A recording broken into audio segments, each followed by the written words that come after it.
Nerdrotic.com.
I only did that because somebody said I'd be 1 minute late. I'm on time today. Don't get used to it.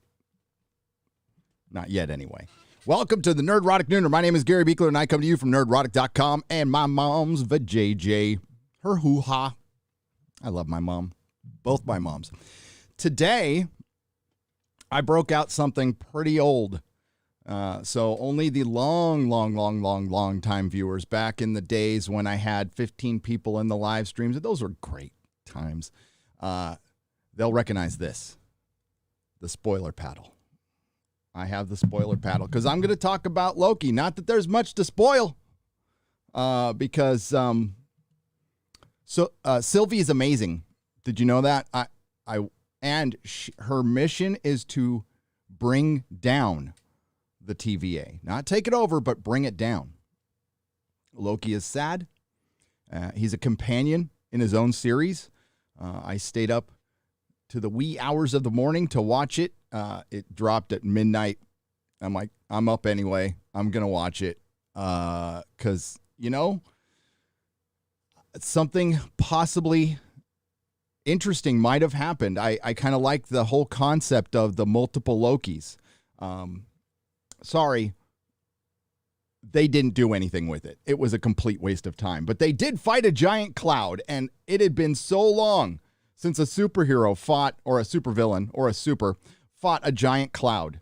And we have a new giant villain cloud for the Villain Cloud Hall of Fame. But, and I forgot the name of it. I don't care. Purple Cloud. That's what it was. I'll have it set up. I was going to do live reviews of every episode, just didn't turn out that way. So we'll do the penultimate one here, and then I'm going to do a video. I'll go live after the finale, and then I'll do a video for the whole season.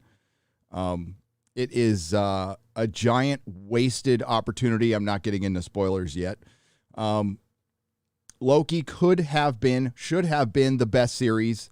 It's starring the very popular, especially amongst the ladies, Tom Hiddleston. And I doubt the ladies like this very much. I don't think, now, obviously, I'm no lady, but I doubt this is what they were looking for. I was doing some preparation for a video, and I read the Wikipedia on the Bechdel test. This episode absolutely passes the Bechdel test, and that seems to be the priority of Kevin Feige. And I think it's high time we talked about Kevin Feige. Kevin Feige, I don't think he's a fraud. I'm not going to go that far. I think he's a typical douchey Hollywood producer. I think he does what's necessary to gain power, like a typical douchey Hollywood producer. He just looks like a nice guy. And he told you all back in the early days he was a big fanboy. Big fanboy. Well, I have some audio that says differently. Turns out he's not that big of a fanboy. That'll be for a video, by the way. I can't play it here, but he said stuff like, well, I watched the cartoons. I had the pajamas, but I didn't really read the comic books. Oh, I thought you were a big fanboy, but you didn't read the comic books. Now, he read them later, and that's fine, and they followed source material, and that's why the Marvel Cinematic Universe worked, because it followed source material, and they matched their brand. In other words, Iron Man looked like Iron Man. Captain America looked like Captain America. Although I'm a bit of a purist. I like the little wings coming up. Always kind of miss that. But generally a pretty good look. Their Spider-Man costume was a good look. Hela looked great. Thor looked great at first. He looks less and less like Thor as time goes on. Loki looked great at first. So did Odin. Everybody looked spot on. And, they were pretty linear stories that were pretty simple, which is what most comic book stories are. Now, as time goes on, you want to get more complex, and I understand that. And there are more complex stories to adapt. But they decided to skip all those and go right to the MCU. And that's where we're at. We're right at Disney Marvel. Now, there could be multiple reasons for this. The Marvel Comics only exists to be an interlock, and I can't even talk right now. I had this insanely strong cup of coffee, so it's an intellectual property placeholder. That's what Marvel Comics is, and a proving ground for the MCU. And we are well into the MCU and at the very beginnings of Marvel Phase 4. And I am certainly bored. And this is going to be Marvel's worst year by far. Now, I've heard from a couple of friends who will remain unnamed who have seen Black Widow, and it's everything we thought it was. I'm going to see it tomorrow, first showing, I think. I'm gonna drag Junior to the movie theater, and he is like protesting like crazy. He just does not want to go, but I can't leave him here alone. Yeah, I guess I could, but I don't want to. And we're just at the beginnings of this. We still have, I was looking at the investor meeting video again from late last year, and all the dates are wrong that they talked about. Like Shang-Chi was supposed to come out in 2 days, and the Eternals is still in November. Spider-Man is supposed to come out at the end of this year. Is that still happening? They said December of this year, Spider-Man's coming out. What If is coming out this summer. Loki was supposed to come out in May. All their dates were a little off. Understandable. It's fine, but they were all a little off. Oh, and they also said Miss Marvel was an insanely popular character. They told us that 3 times in that video, that Miss Marvel took the world by storm. By storm. Is that why the game she starred in lost $50 million or something like that? Which I know is chump change to freaking Disney, but it might not be chump change to a game development company. Either way, Disney is continuing to do the stuff they did with Captain Marvel. The MCU actually started with Ant-Man and Wasp, which I not so lovingly call the Wasp and Ant-Man, where Ant-Man's suit was malfunctioning for most of the movie, and he was just an idiot. And then there was Captain Marvel, which did more damage to the MCU than most know, especially with... I love that Eric July is the one person who understands my pain when I see Annette Bening as Marvel, and I'm sure a lot of you out there feel the same way. Captain Marvel was the perfect example of the hero's journey, which I am in the process of drawing out. I have looked up Joseph Campbell's hero's journey, and I'm going to match it with the hero's journey, which doesn't have as many steps as the hero's journey, because it's not necessary, because our hero starts out amazing from the get-go. And it's just the rest of us catching up to how amazing she is throughout her journey. And our hero, suspects she's amazing, but by the end of her journey, it's confirmed that she's amazing. Now, is that a journey? Probably not, but, that's the way storytelling is these days, because we're hiring political activists instead of storytellers. And that's why everything is garbage now. Absolutely everything is garbage, to the point where, and listen, no disrespect to anybody who doesn't like or likes the Tomorrow War, which for some reason has kicked up some controversy. The Tomorrow War is like a decent straight-to-video movie starring Chris Pratt, and I think a lot of it is Hollywood, or a lot of SJWs and NPCs and just angry, miserable people want to cancel Chris Pratt. because he doesn't talk about his politics, and a lot of us are going to be on his side for precisely the same reason. And I'm one of those people. I am one of those people. And yeah, that shit matters to me. I think, sometimes an actor's sentiment, especially when it's speaking truth to power, when you're somebody who is going against the grain, you are being a true rebel like Gina Carano, and to a certain extent, Chris Pratt and others. I'm going to root for them no matter what. And I'm not going to be sorry about it. And neither should you be. That's why Gina's earned a place on the mic. We haven't heard from Gina in a while. I'm sure she's very busy working on her film. And I can't wait to see that eventually. Now, before we get started with Loki, let's see who's here. Let me pull up my little screen here, and we'll do our greetings. Mrs. Nerdrotic is in San Francisco, so I'm semi-bachelor.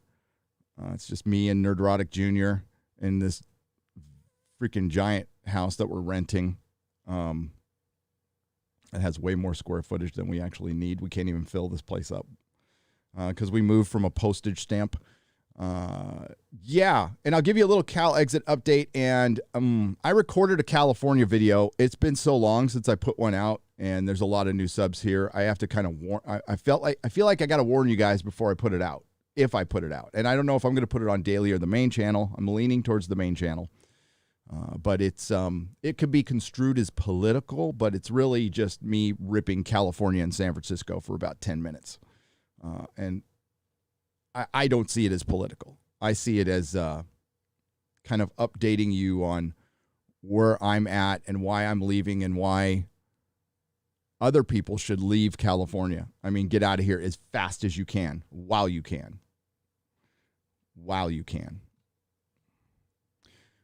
Pat Garris, thank you for the super chat. I'll get to that in just a moment. Oh, well, shit, I'll just read it right now. Kevin Feige looks like Brian Stelter. Not a good look. Yeah, he's a skinnier one, though. He's lost a lot of weight. He's looking very lean and mean right now. He's gone full Hollywood. Kevin Feige sold us out. That's basically what it is. So I'm not going to call him a fraud. I'm going to call him a sellout.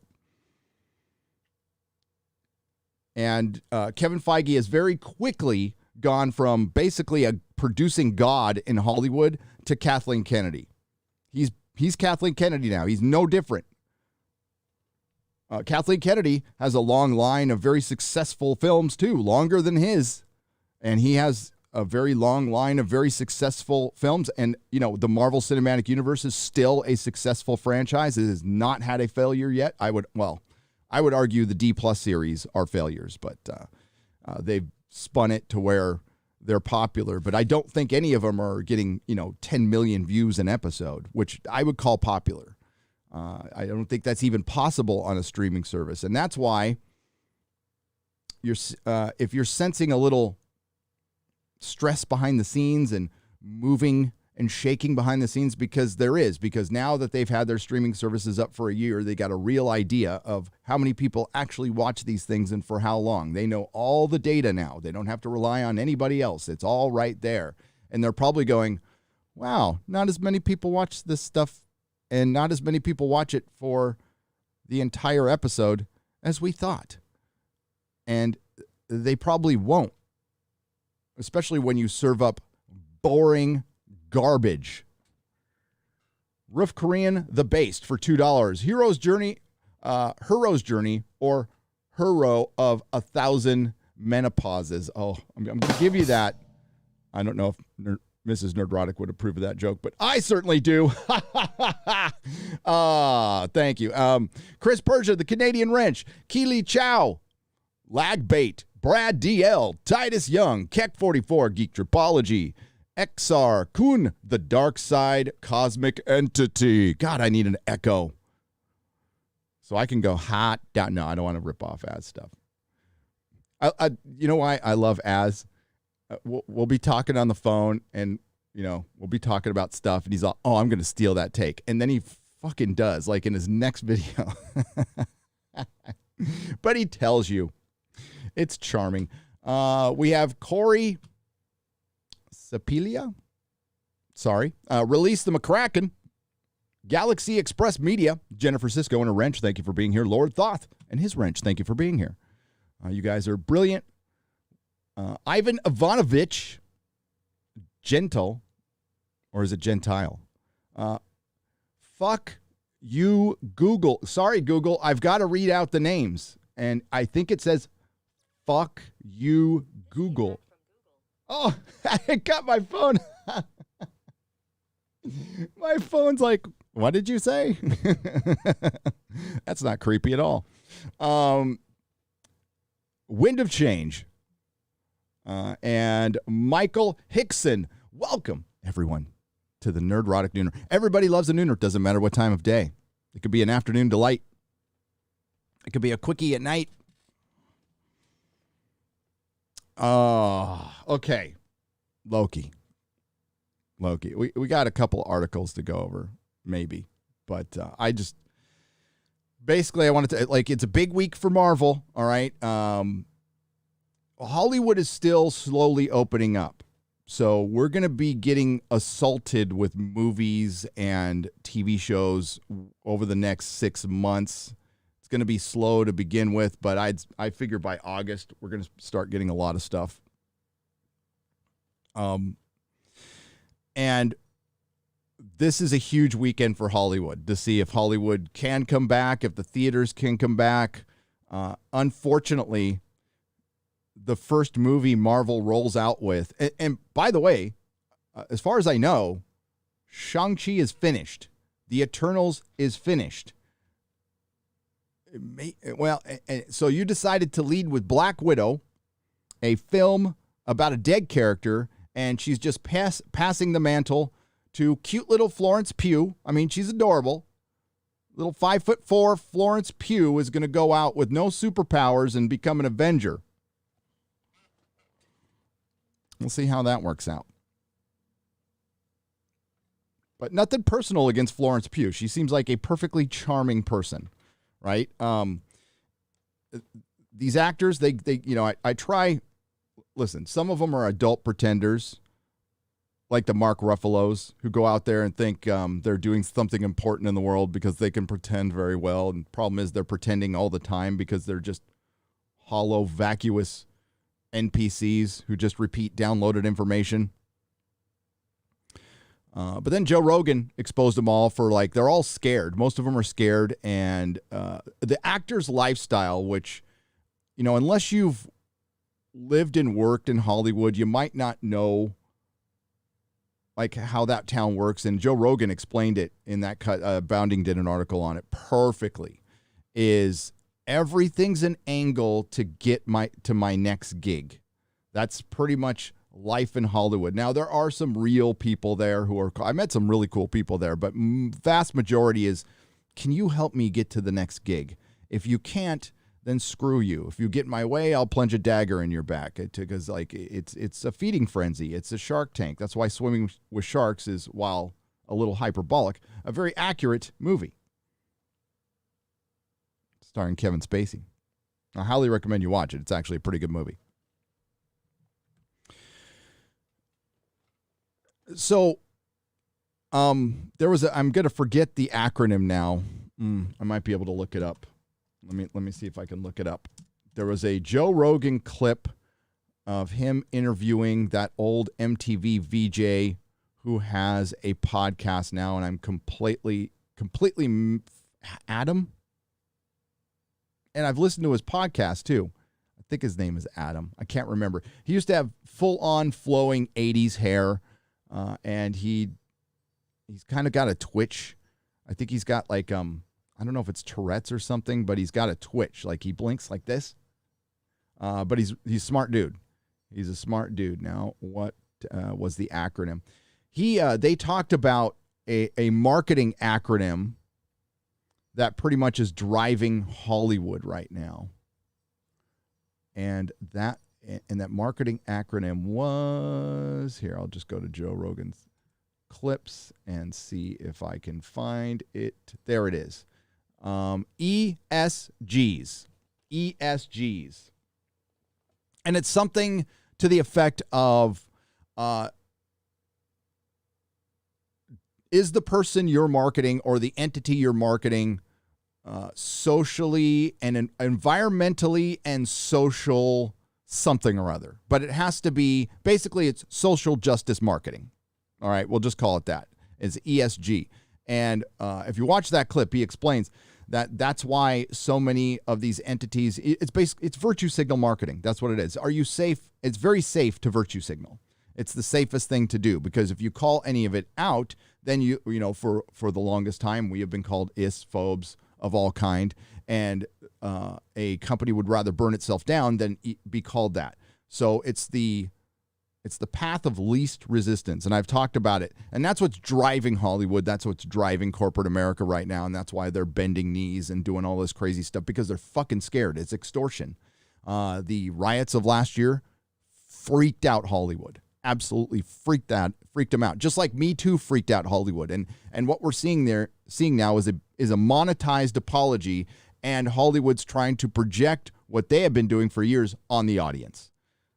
So this brings us Bechdel test Me Too Loki, because that's exactly what we wanted to see. So Loki was a bait and switch.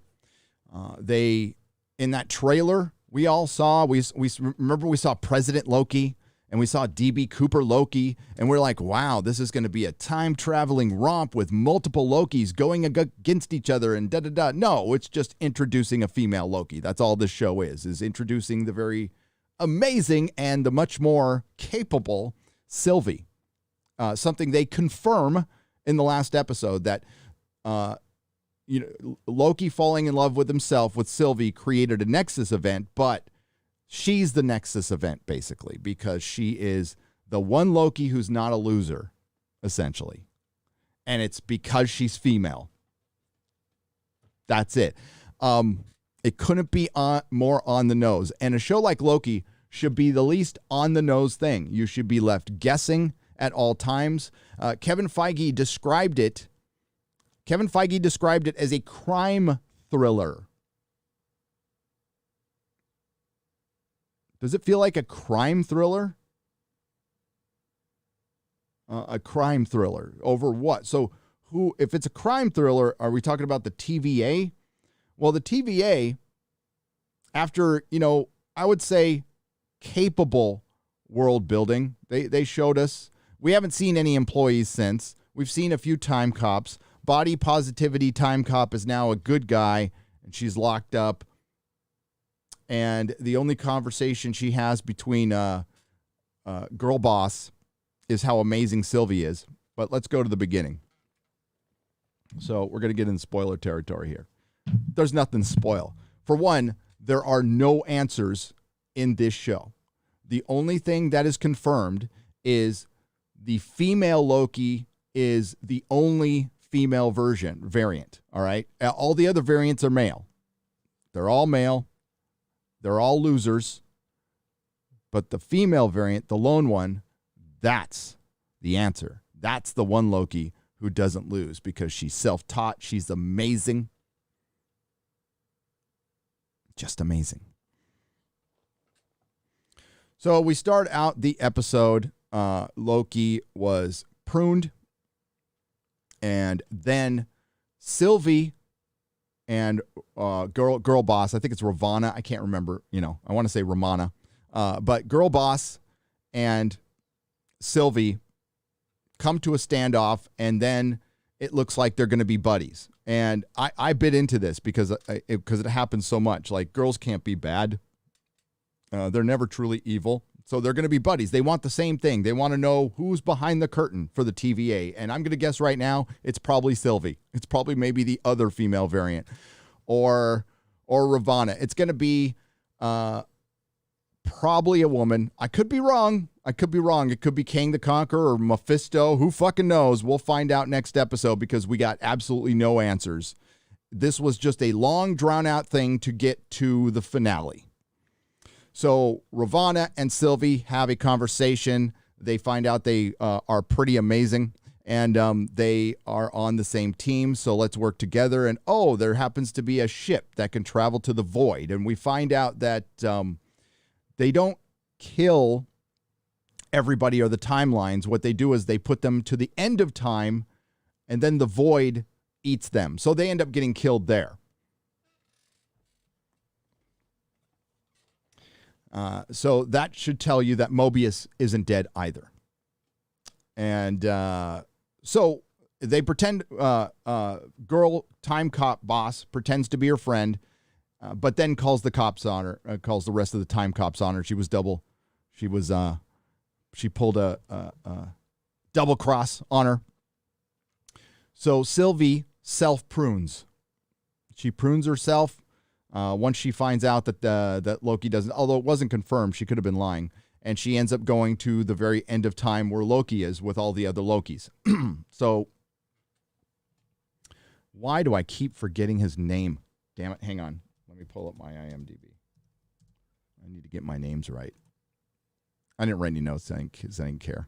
I've got my notes for my video. There, Richard E. Grant. Richard E. Grant plays like 616 Loki. Then we have Kid Loki. Then we have Alligator Loki, which was the best thing in this. And we have Black Loki. We find out everybody why they've like Kid Loki killed Thor. We see I think we see Frog Thor for like a second. I couldn't tell. It looked like Frog Thor. But it was just an Easter egg. Richard E. Grant just ran from Thanos. He hid and ran and lived out a life in solitude and then got lonely. And the minute he stepped off the planet he was hiding, the Time Variance Agency found him. Black Loki defeated Captain America and Thor and says he got all the Infinity Stones, but everybody said he was lying. Nobody knows why Alligator Loki was there. And that's pretty much it. So they spend their day running at the end of they're basically at the end of time, and you see like Big Ben and the Sphinx and the Golden Gate Bridge all together. It's very Doctor Who-ish. And they have to run from the giant purple cloud, who I'm forgetting the name, and it doesn't matter, because the giant purple cloud essentially is what eats everything at the end. It cleans up the timeline. So they spend their time running and talking and bickering, and they tell their stories. They go into an underground bunker, and it's filled with like garbage. And Kid Loki is the king of this realm, and it's because he killed Thor. He's the one guy who killed Thor, and they sit there and they talk. They talk. In the meantime, a pruned Sylvie shows up at the end of time, and she is picked up by Mobius, who's driving a car, and they run from the giant purple cloud, and they take off. In the meantime, Black Loki double crosses all the other Loki and sends for more Lokis. And that's where we see that picture that I put it up on Twitter. I think I could share it right now. Why not? That got everybody talking. The one that got everyone talking. It's like, oh, what's this? Multiple Lokis. We have like 9 more Lokis.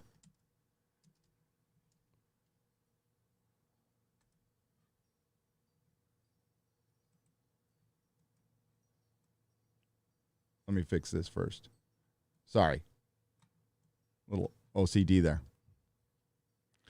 Little OCD there. Is it number 4? Let's do this.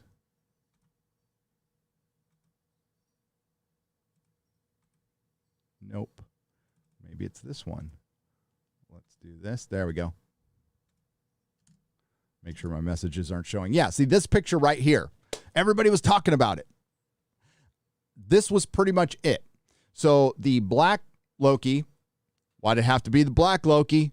Betrayed all the other Lokis and called all these Lokis. And this is the only other Tom Hiddleston we ever see. And that whole president thing was just a sight gag used for the trailer. It was fucking throwaway. So what they do is they end up going down. Tom Hiddleston Loki says, hey, let's all work together to try to do da, and they say, fuck you, and they all fight. The only funny scene is the alligator Loki bites the hand off of this Loki, which was funny. They start fighting and killing each other. Tom Hiddleston Loki, our Loki, tiptoes around the fight, tiptoes around, and leaves with Richard E. Grant Loki, Kid Loki, Alligator Loki. And they're never seen again. We never see these Lokis again. That's it. That was the fucking scene. Just in case you forgot, they tell you twice when Mobius is talking to Sylvie in the car on their way to miraculously meet Loki again, that she is on a mission to bring down the TVA. Then she runs into Loki. Loki is happy. He runs. They hug. Everybody meets each other. These are my friends. Then all of a sudden they are sitting down and talking by a fire with Mobius, and they're all talking like they've known each other for 10 years. Kid Loki's like, what are your dreams? What do you want to do, Mobius? And he's like, well, I just want to go and tear down the time agency. And he's like, and Richard E. Grant said, so the one thing you believed in your entire life, you were willing to burn down? Yeah. Okay. That was the conversation. There was a lot of fucking talking. So they sat down and talked. And then we go to another scene where Loki and Sylvie are sitting down and talking. It's like Yaz, the movie. If you're a Doctor Who fan, you know what I'm talking about. So they talk about their feelings, and Loki is definitely going to fuck Loki. This is for sure. That he's getting laid. She talks about how she doesn't have any friends, and are you my friend? And you're my friend. Are you my friend? Are we friendsies? They almost pinky sweared. They did pinky swear once in Star Trek Discovery. Did I mention spoilers? Have I spoiled anything yet? So they sit down and talk, and they're frenzy-wensies. And then Sylvie goes, we need to bring down the TVA. And I was like, whoa, I am so glad she told me that, because they haven't mentioned it in like 2 minutes, and I completely forgot that was the point of the show. Then Loki says, you're amazing. And I completely forgot that, because they haven't said it this entire episode. There is a brief conversation between girl boss, time cop, and body positivity time cop. And you know what they talk about? How amazing Sylvie is. That's what they talk about. But then we find out that girl time cop actually does want the same thing Sylvie wants. She's just going about it differently. So she's actually helping her behind the scenes. So they did become friends. Oh my God, shipping girl time cop boss and Sylvie now. Lesby shippies.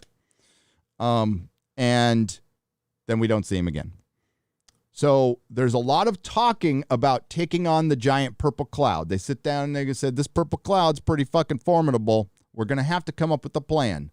Loki's like, we'll do this. And then Sylvie goes, you're a dumb man. Shut the fuck up. I have a better plan because I have teats. So she comes up with a better plan because she has teats and the writers favor her. And she's going to enchant the purple cloud.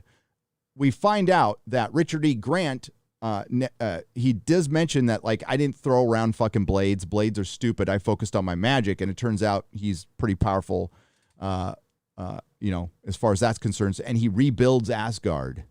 So the purple cloud monster rebuilds Asgard. It distracts the purple cloud monster. So Loki, who all of a sudden has learned how to enchant because they're the same person. So they hold hands and they enchant the purple cloud. The purple cloud kills Richard E. Grant. He just gave his life after he said he didn't want to give his life, and he laughed and he said glorious purpose, and then he dies. But it's just a white male. It's just Richard E. Grant. And then they defeat the giant purple cloud.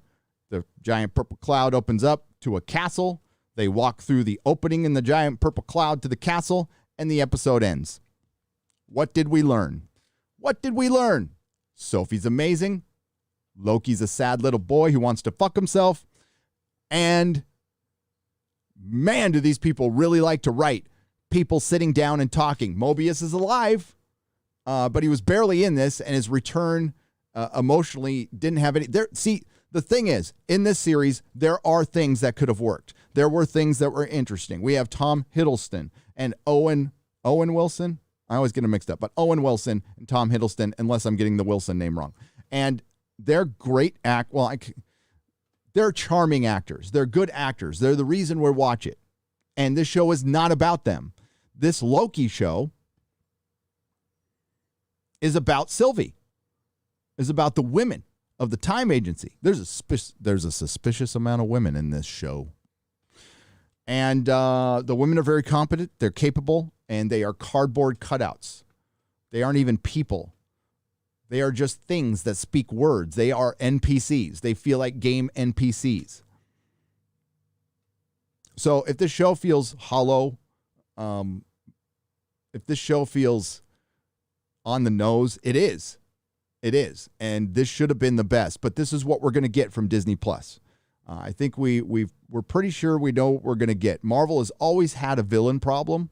And since they have bit in and bought in to so much of the, let's call it for what it is, the Marxist ideology of identity politics, intersectional feminism, CRT, nihilism, nothing matters. You can't have any villains, or villains always have to have purpose, or they have to have complexity. They can't just be fucking bad unless they're white men.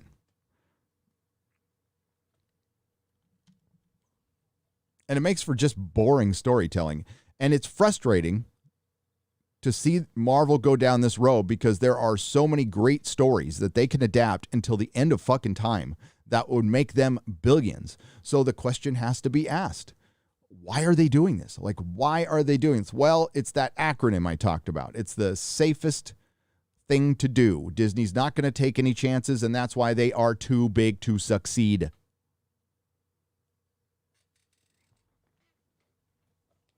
Long gone are the days of the Francis Ford Coppolas, the Steven Spielbergs, the George Lucases, the one entity who is controlling everything. And that person needs to be creative, for one. Kevin Feige is a producer. He's a producer. And it's now a corporate producer-driven market, which means it's doomed.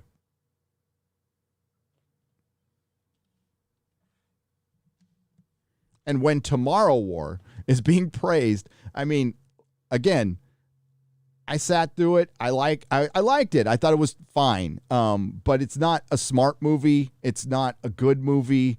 It's just I like Chris Pratt, and it had a good little. It's got J.K. fucking Simmons in it. I like J.K. fucking Simmons, but I can't rationally tell you it's a good movie, right? But compared to all the other shit we're getting. So Loki, gets a D+ again, a D+. And I'll go. I got to show you clips. I've got things set up, right? I have been kind of slowly working on multiple videos at once. That's why I haven't had a chance to finish one yet. But I just there hasn't been one that's spoken to me yet that I need to come out with, and we're so close to Black Widow now. I might as well wait and just do that first. And that's why I decided to go live. And I do this. Let's do this. We have a $50 super chat. What up, dog? Been a minute. What's up, Jaleel Kwas? It has been a minute. Throwing up some support. Hell yeah. Thank you very much. I appreciate it. Welcome to the show. $50. Hell yeah. And we got $5 from MK Solid 82. Says, Gary, the back issues for Western gunfighters with Kid Colt and Ghost Rider are awesome and politically incorrect. Are you familiar with them? The Western gunfighters and like Kid Colt, I didn't read. No. I have the old Western Ghost Rider because I'm a Ghost Rider fan. And yes, I'm aware of what they are and what they were back then. And a lot of the comics were politically incorrect. I didn't read Kid Colt, only Ghost Rider. And it's only because it was connected to the other Ghost Rider. And I'm a completist. But thank you for the $5. I might have to check them out. Loki is just like all the other MCU shows. Cool concept, terrible execution. What do you think? I completely agree. The concepts for WandaVision that was a great concept that they completely mishandled, and it turned into a dumb girl fight at the end. And I don't know, you suspend too much logic. You have the Vision the Vision came back, and he just took off. The reason he took off, because that would tip the balance. Plus, the Vision's pretty freaking powerful. So let's not have him fight. Let's just have him fight himself and then run off. And we wanted to focus on Wanda. And the big takeaway is she got a costume change, and now she's really powerful. And she's going to be the most powerful thing in the Doctor Strange movie, which minimizes Doctor Strange. And that's what this is about. I heard Jane Theory say this in a live stream, and I completely agree with her. Nobody wants just the men or just the women to kick ass. We want them both to kick ass. Fighting together, fighting a bad guy, back to back as partners, as equals. That's what we want. But intersectional feminism is about the diminishing males. You see, they use the term toxic masculinity. What was I watching? A Preston Jacobs video. If you don't know who Preston Jacobs is, he likes to, he theorizes about A Song of Ice and Fire. And quite frankly, he makes much more sense out of things than George ever intended. And he's talking about, he was talking about, God, I'm blanking now. He was talking about the feminism in A Song of Ice and Fire, and there's tons of it. But the way George writes it is fine. The difference between what George does and what Marvel does is George doesn't diminish the male character, or there's a reason for it and it feels natural, but this is just out to diminish. But Preston Jacobs was talking about toxic masculinity in today's society. And the one erroneous thing he said was, we are in a peacetime society. So there's no need for masculinity outside of, making fences and construction and stuff like that. And I would argue that he's an idiot for saying that, because did you not see last summer? We're not living in the most stable society right now. I've seen society much more stable than it is right now. It is teetering on the fucking edge. Let's be real. And it is not a time to get rid of masculinity. Au contraire. And there's nothing wrong with masculinity, because we're born with it. We can't do anything about it. And it's not anything I'm ever going to apologize. Now, where's that line between toxic masculinity? Well, yes, of course, you want to respect women. Of course, you want to respect all people. You don't want to be a douche. There'll always be douches. But, there's far less douches today than there was before. I was watching let's see if I can find it. If you want to see a TikTok video, I think Robot Head retweeted it. Pretty sure Robot Head retweeted it. It is, and one guy tweeted up, like, this is a case to bring back bullying. And I could not agree more. And once you see this, just prepare for some cringe, folks. Once I get to it. If I can find it, of course. And all this build up. Maybe he just liked it and didn't retweet it.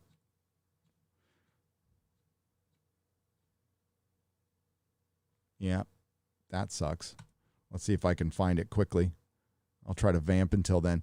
So, Preston Jacobs was talking about, like, we live in a peaceful society now and we have no need for masculinity. And that's the philosophy, but they're also trying to take away what could be a resistance.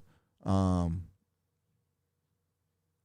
that's why this entire diminishment. Now, Hollywood is doing it again as a giant apology because of their genuine mistreatment of women over decades. But they make it, I love how they treat it like it's always been the fans' fault. Like, we made these decisions. Like, we casted these characters. Like, we used the casting couch. I hate to break this to you. That was you guys. And, Harvey Weinstein is everybody knew about Harvey Weinstein.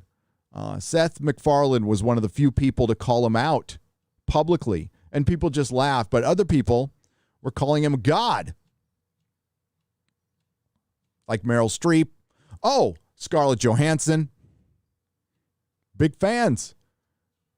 You know, Quentin Tarantino just came out and said everybody in his orbit knew.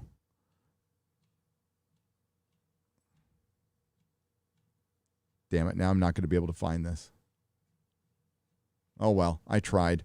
It'll pop up again. Somebody will see it. It's a TikTok of, it's like a Gen Z musical. And it's the most cringe thing I've ever seen. But now I can't find it. Because I saw it like an hour ago, and everybody tweets like a 14-year-old girl, so my timeline is like already completely filled up, and I get to the end of it, and it just stops. So there's a lot of, God dang, you people tweet a lot. Okay, nope. Sorry. That sucks. I should have bookmarked it. All right. We got another $50 super chat.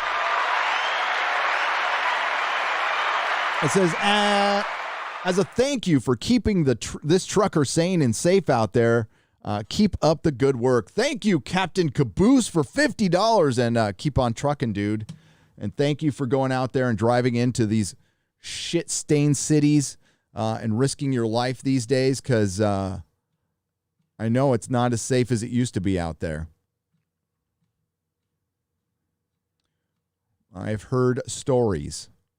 And yeah, things are teetering on the balance. I mean, I don't mean to worry people. If you live out in the country, you're fine. But if you live in a city like San Francisco, L.A., New York, you got to watch yourself now. I remember when our idiot police chief talked about defunding the police, the very next day, you can tell there was a change in attitude in the city.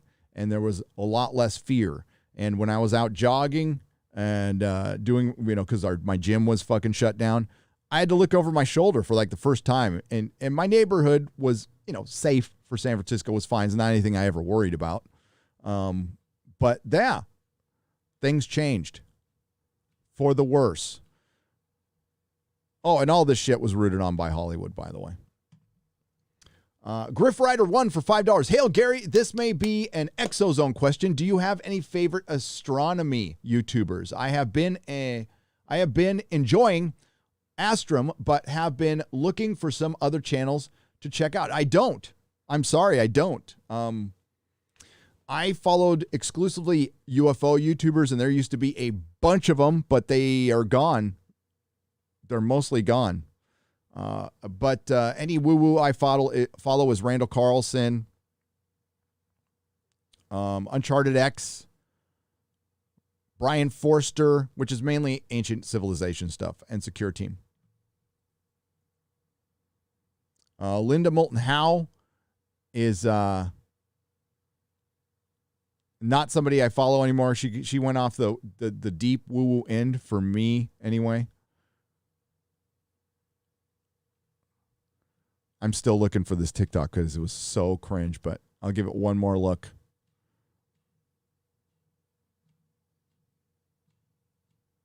But I don't think I'm going to find it.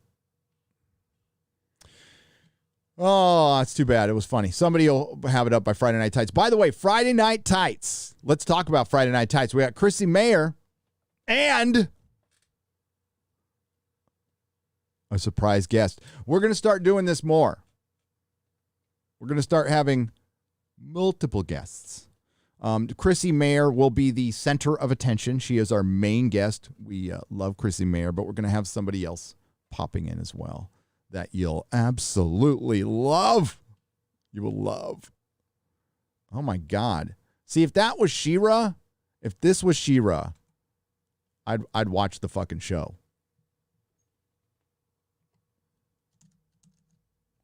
You know what I'm saying? That's a woman right there.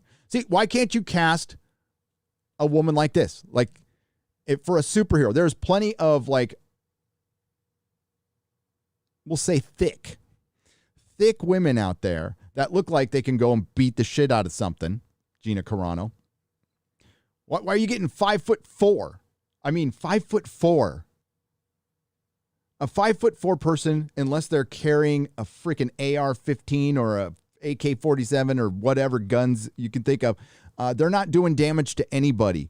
as somebody who's been and lost a lot of fights, and I'm 6 foot. I'm 6 foot. Right now I'm like 185. When I was younger, I was a little heavier, but I was younger. So I was like 200. And I got hit one time by a 300-pound dude, and it felt like I got hit by a fucking truck. Broke my orbital bone. My glasses went flying across the room. I have never been hit that hard. I went completely out. That's the only time I've been stone cold knocked out. But yeah, those people can kill you. Florence Pugh, cute little Florence Pugh, is going to be jumping off planes and shit. And like, listen, we know it's an idealized world, and that's essentially what we want. But the problem is, it's with the reason the MCU is a failure before it even starts is comic books are masculine. Comic books are idealized. Comic books are about traditional heroism. All the things the far extreme left cult does not like. Absolutely. So you're putting this giant square peg into a giant round hole, and it's just never going to fit. And it's the corporations being cowardly and not standing up to these people. And all they have to do to stand up to these people is not listen to them and not acknowledge it. I'm not saying you have to listen to me. I have never said that, or us. Just don't listen to them and make good entertainment. That's all you need to do. Yeah, people are going to fucking bitch on Twitter. They always do. You know, that's something that kind of gets into the head of a lot of content creators, right? I think one of the things that gets in the way of a lot of content creators that I've witnessed in my time here and is the content creator, because we let the negative echo around in our head and we completely ignore all the positive, right? When you should take in both equally and just not sweat it. You know, Friday Night Tights has been growing. Not everybody's happy with it. I get emails, and they're nice for the most part. They're not like you're a dick, fuck you. But there's people who just aren't happy with like how salty it gets and stuff, and it's just not going to change. I guess the best thing I could say is like, hey, it's one show on my channel, but it's not going to change. People are loving it. It's going to continue to grow, and that's the way it goes. Hey, the person who gave me the spoiler paddle was a huge supporter of this channel back in the early days. But once I started getting into the culture war, she was out. That's fine. Nothing personal. I don't take it personal. I knew what risk I ran getting into. That's why, it concerned me. My channel was growing in the beginning. But, remember, I started this in 2014. And it was just a backup at first. I didn't take it very seriously. I had a day job. So it sat at like 1,000, 2,000 subs for a long freaking time. I was happy with that. I was like, this is fine. This is more than I ever thought I'd get. But then Doctor Who creeped up. Now, I did do a review on The Last Jedi the day it came out. And I did. My co-host John Reed was there, and we were doing a yin-yang. It's like I didn't like it. He liked it. He was brutalized in the comments so much that he didn't want to do this anymore. And that's that, like, and I was too. I called it an abomination. But I still didn't see myself as getting into the culture war until Doctor Who happened. And let's be real. The only franchise that stands a chance of surviving right now is Marvel. That's sad. And I mean, not just surviving or puttering along or maintaining its base. I'm talking these franchises, Doctor Who, Star Trek, Star Wars, were pinnacle franchises, right? That have all seen their better days. And I don't know, unless it bucks the trend, as far as trends go, things don't bounce back like that. They just never do. Star Wars they did buck the trend. They, for briefly, were back. I could argue I thought Star Wars was done after the prequels. It would always have its core fan base, but as far as the normies are concerned, they moved on. They like the superhero movies, and that's certainly the way it looked. Miraculously, it gets sold to Disney, and then they make the biggest mistake in cinematic history by not putting Han, Luke, and Leia into a scene together. I would argue put them in the whole movie together. And the person responsible for that, one of the people responsible for that, was given $500 million by Warner Brothers. Hollywood's not a smart town. It's filled with fucking rich idiots, which is dangerous. It's extremely dangerous, and we've proven how dangerous it is. You know, all that hyperbole that we were talking about all those years. We were called ists-and-phobes and alarmists and crazy and conspiracy theorists, and now, you know, it's full-on propaganda. And I wanted to be wrong. I wanted to be crazy. I was like, maybe I'm crazy. I would have much preferred that to what we got. What we're getting. So losing the Marvel Cinematic Universe, why in the grand scheme of things, you know, does it really matter? I would say yes. To me, it does. Because it is a huge franchise that didn't need to bend the knee to the SJWs and the NPCs and the far left, and did anyway, out of fear. When the Marvel Cinematic Universe and Kevin Feige could have whipped his dick out whenever he wants and tell people to fuck off, and nope, the Marvel stands will back him.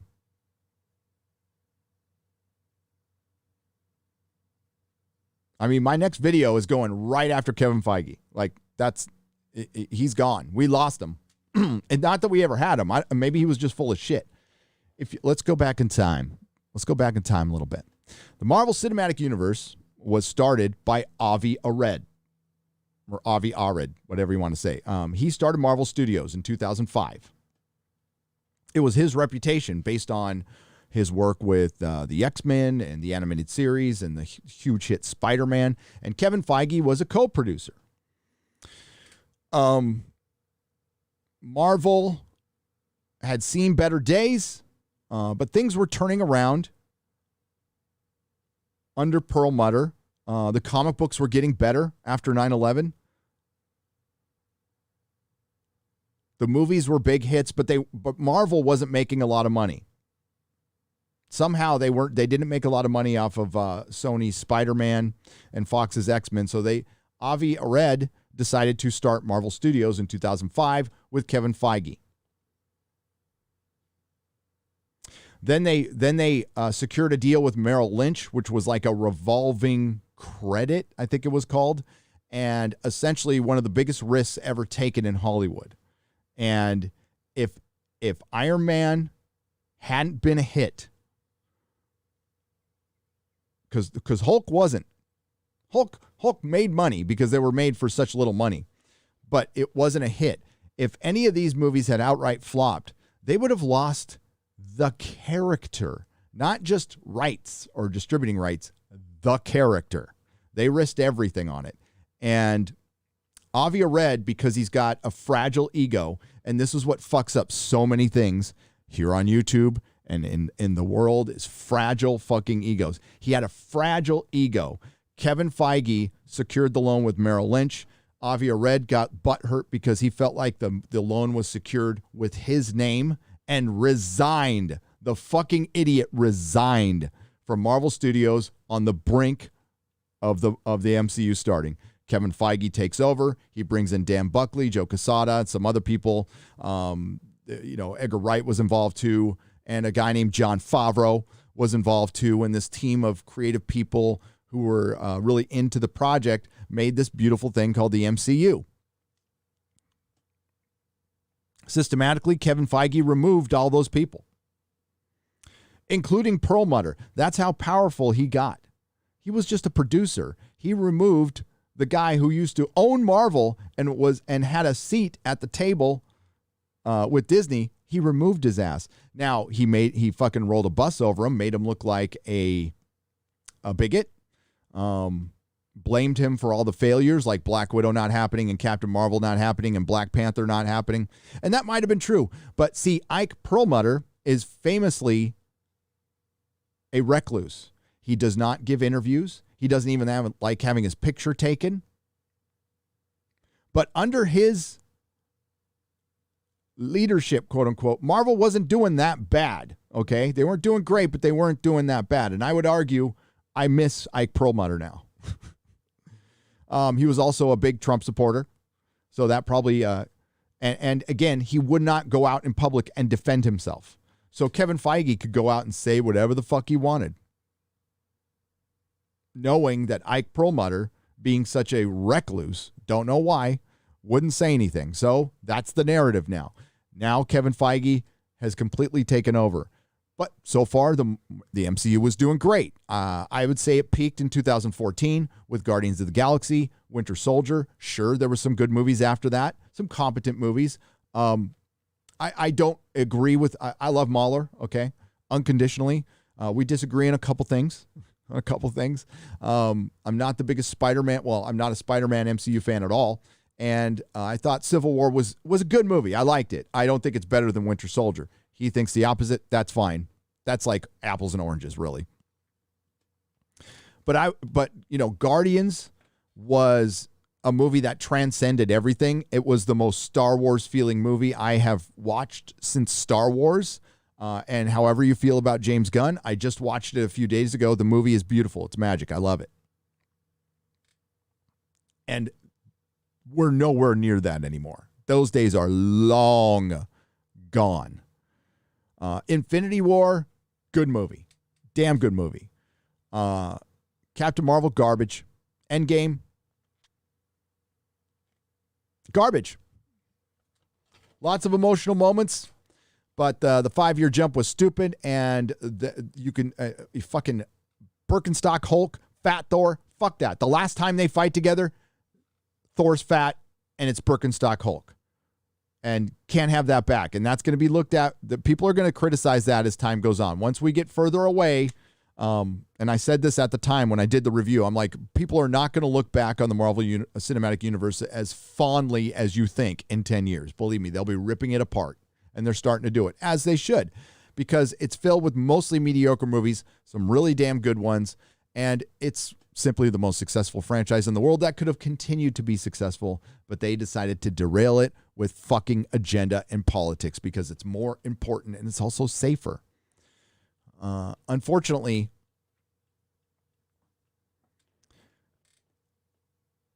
the executives in Hollywood, the bankers, will never understand fandom. And Kevin Feige, I thought understood us, and I think he does, but he's chosen to ignore that because he is now in the club. Kevin Feige is now in the club. He has ascended. He's practically Spielberg status. He is an elite. Probably went up to Bohemian Grove, did a mock sacrifice to Moloch, and I'm only half joking there. All of a sudden, he's looking Hollywood skinny instead of, because he used to look like the rest of us. But now he's looking like Hollywood skinny, whatever elixir or whatever they're bathing in. That makes him look skinny, but not really healthy. You know what I'm saying? Like he's on a kale diet. And he's telling us we're going to get a Miss Marvel show, a She-Hulk show, a Kate Bishop show, an Ironheart show. We got female Thor. We got female Black Panther. Oh, the MCU is going to be and the two good movies, possibly Spider-Man and Doctor Strange, will be filled with anytime they cast a white male lead, they need to surround him with 17 women who are much more competent to balance all that toxic masculinity that drives fucking the comic book market.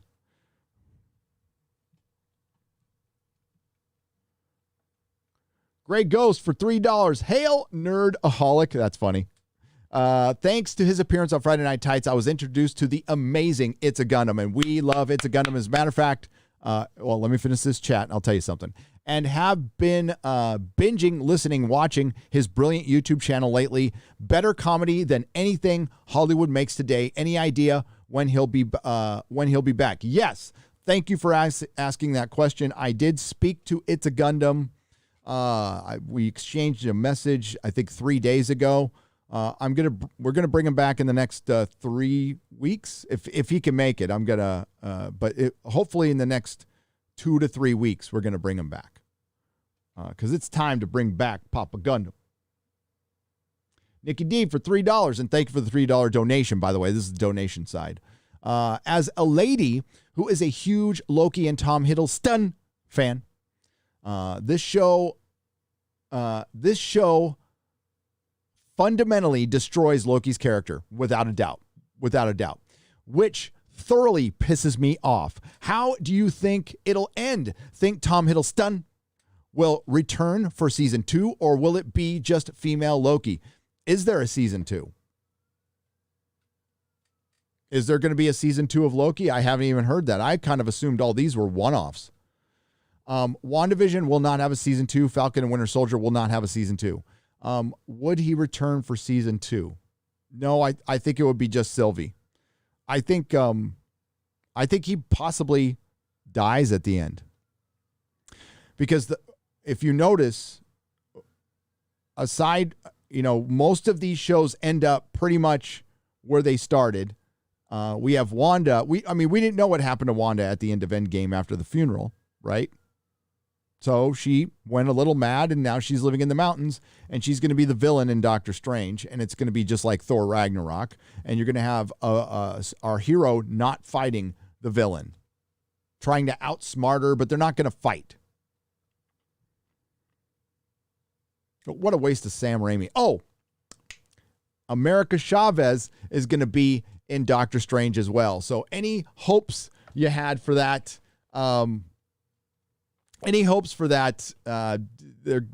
they're crushed.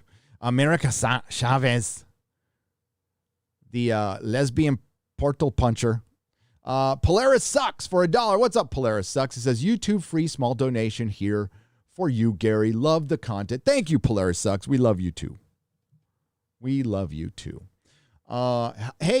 Gary. The news of Donner's passing hits hard. I got to drag this down a little bit. Oh, okay. I'll read that one. Yeah. The news of Donner's passing hits hard. I am a Puerto Rican guy who grew up not too well off in Brooklyn, New York during the 80s, but never saw that as a hindrance. I am American. I love America. His 1978 Superman is part of the inspiration. Why? Rest in peace. That is Grey Ghost. Thank you for the $5. And yes, Superman the movie is Americana. You know, the same thing that Captain America ripped in the first issue of the United States of Captain America, when Captain America said he doesn't believe in the fucking American dream anymore and Americana is fake. Oh, yes, I bring that up in my next video. Fuck that shit. I know people have talked about it, but I haven't, so I'm going to talk about it. Okay, so Loki, how will it end?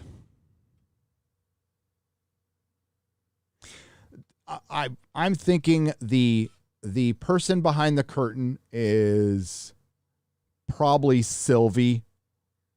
It could be, if I go the intersectional feminist, woke politics, Disney route, the most powerful thing has to be female. They could make it Tom Hiddleston. They've been setting us up this whole time to make him look soft and good. And then we find out that that's just another variant, and the one that we've been following isn't the real one, or some shit like that. That would be smart, though. But I at this point, the most predictable thing would be it's the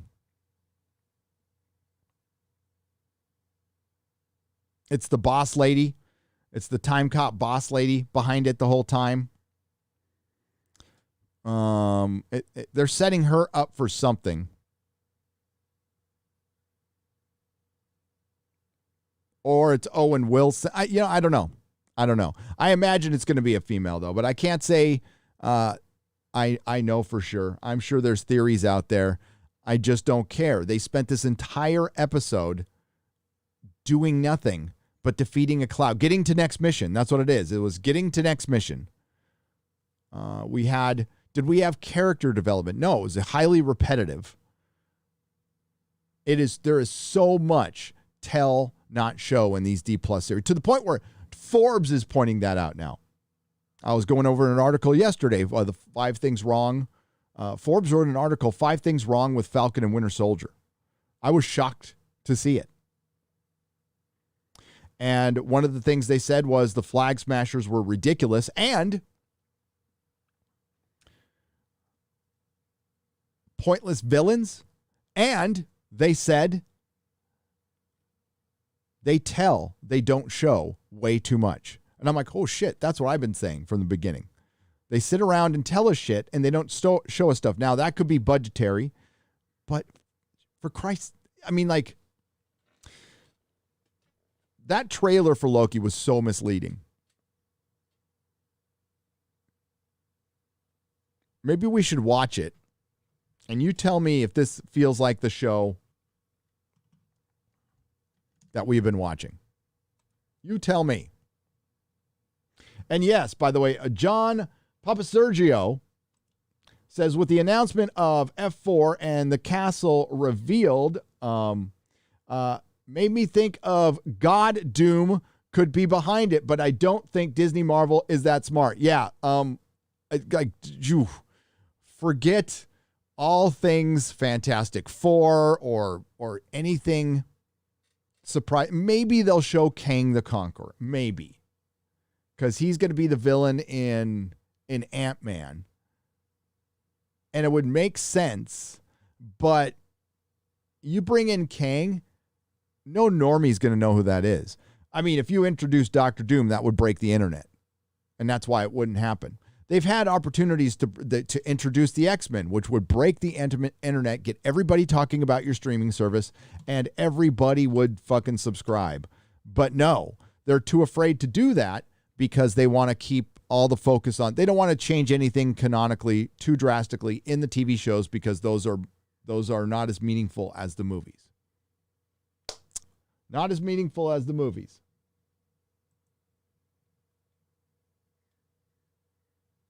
Foxlord for $20. First time donor. Oh, thank you. Thank you.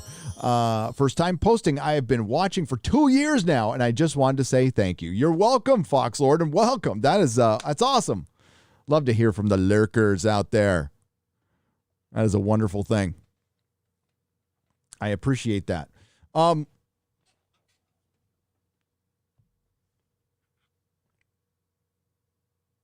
I don't even want to watch Black Widow. This almost feels compulsory. I can't even say the word. Like I'm compelled, like I have to do it. It almost feels like work. Now, I'm sure I'll find some enjoyment. I find some enjoyment in anything I watch, no matter how shitty it is, whether I'm going to laugh at it or whatever. But, oh my God, Black Widow as a character. Okay. Black Widow was never that popular of a character in the comic books. She never had a long run of a solo title. She doesn't really have a seminal story to tell. There was a pretty decent Marvel Knights run, back in the early 2000s. That was okay. Her best and most prominent appearances were in fucking Daredevil. A long time ago. A long, long time ago. She's appeared here and there. But yeah, she's always been like a B, C-list character. Not terrible. Got an iconic look. Cool costume. A hot femme fatale. That's exactly what she is. She's hot. She's a femme fatale.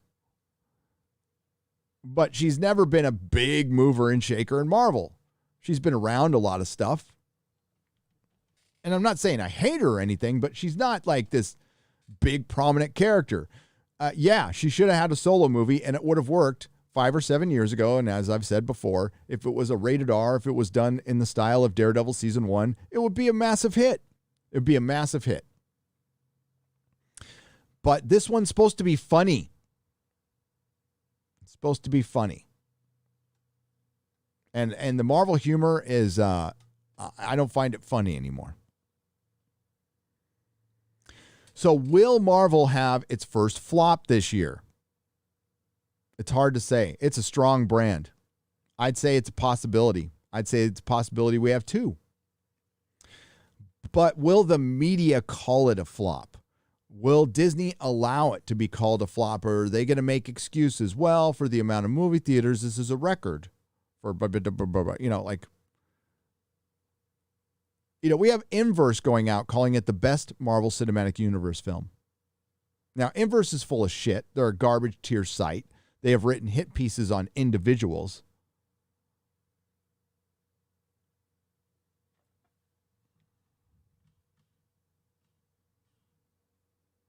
I'm still looking for that TikTok.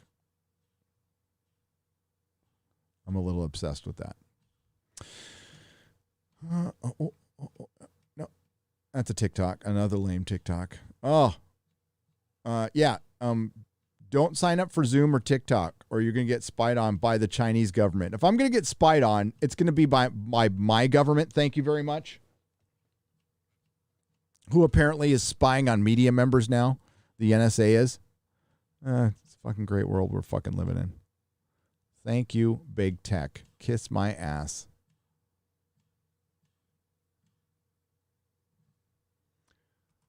$20 super chat from Mikey Guzzler. Quentin Tarantino wants to see the Snyder Cut.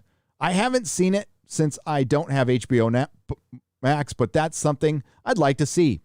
I'd be kind of curious to see his 4-hour original vision. I think it's really groovy.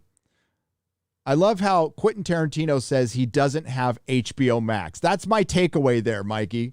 I mean, that's cool that he's a fellow filmmaker. I'm sure they root for each other. But that's the thing. The creatives aren't fans. They generally don't watch the shit.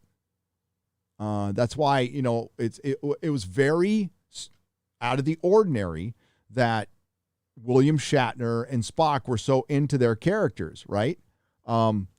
You had, with Star Trek, you had Patrick Stewart come out and admit he hadn't even watched all the Star Treks, only the ones he was in. And I doubt he watched all of those. He couldn't have been less interested. It was just a job to him, right? Mark Hamill is a rare exception. He was into his character because it was his legacy. He knew it was his legacy. But to most, it's just a job. To most artists and writers in comic books, they're not lifelong fans. On a rare occasion, do you find the comic book writer and artist who was an actual fan, who sat there and read as many books as we do? No danger of that happening with me. Former comic shop. By the way, I haven't said this in a while. You may have heard I used to own a comic shop in San Francisco for 10 years called the Comic Outpost, won Best of the Bay in 2009. I did, as voted on by the public. And my focus has always been the customer and the fan. I was never a comic shop that chased creative talent and needed a signing. I had some, sure. I had a handful of signings, but I was way more interested in just hanging out with the customer and talking to the customer. That was far more interesting to me. And I learned a lot in those 10 years talking to my customers. And in that, I learned that it doesn't matter what your politics are. Everybody just wanted a good story. They wanted to be entertained. They didn't want to be slapped over the head. They didn't want to be preached to. They just wanted to be entertained and inspired. And for the most part, the comic industry was doing that in 2002 and 3 to about 2012, 13. They were doing it. Stuff was creeping in for sure. But it was a fun place to be. And it's not a fun place to be. I was watching a Chris Gore video, and he said the one box that Hollywood should be concerned with checking, and I completely agree with this, is fun. When it comes to superheroes, when it comes to Star Wars, when it comes to Star Trek or anything else, fun. That is the only thing you should be concerned with. Because if you make it fun, it doesn't have to be the greatest thing in the world. It just has to be fun. People would prefer to have fun than watch some deep introspective story and character study. You make people walk out of the theater with a smile on their face, And they want to go buy your soundtracks, your action figures, your fucking Big Gulp cups at 7-Eleven. They want to go see your movie again. They want a piece of that character all around them. They want to buy the Hot Toys or the Marvel Legends. They want to watch the Disney Plus series over and over again. Rewatchability is a key thing here. Loki isn't fun. It should have been the most fun thing they produced. WandaVision started out pretty fun. It did. Lost its way. Because they hired a writer who didn't know who Mephisto was. Basha K. Ali, who wrote one of the episodes for Loki, probably doesn't know who most of the Marvel Universe is. And Falcon and Winter Soldier was just drab when it should have been Lethal Weapon with superheroes. Hollywood is capable of making good stuff. They just will not right now. And I don't know if they'll get a second chance or not. Everything's becoming fragmented. It's going to be very hard to compete against us. For example, Ryan Kinnell brought this up in a Sunday live stream because I watch a lot of YouTube. I do. I watch a lot. And he's right. On Friday Night Tights, we don't need to bring up a single subject. We can talk for 4 hours. I can't even tell you half of what we talked about on Friday. And we don't need a subject, and it's turning into a thing of its own. And that is what most live streams turn into. It's not just ours exclusively. It's everybody's. They'll pull up a subject, but it's the shooting the shit in between that most people like. And pretty soon, maybe that's all the entertainment people will need. It's like, I'm going to tune into a live stream Friday night, just any live stream, or Sunday, or whatever. I would recommend Friday Night Tights, but, there's other days in the week, too. And that is us delivering the goods. Not the promise of anything. That is us actually delivering our goods on that day.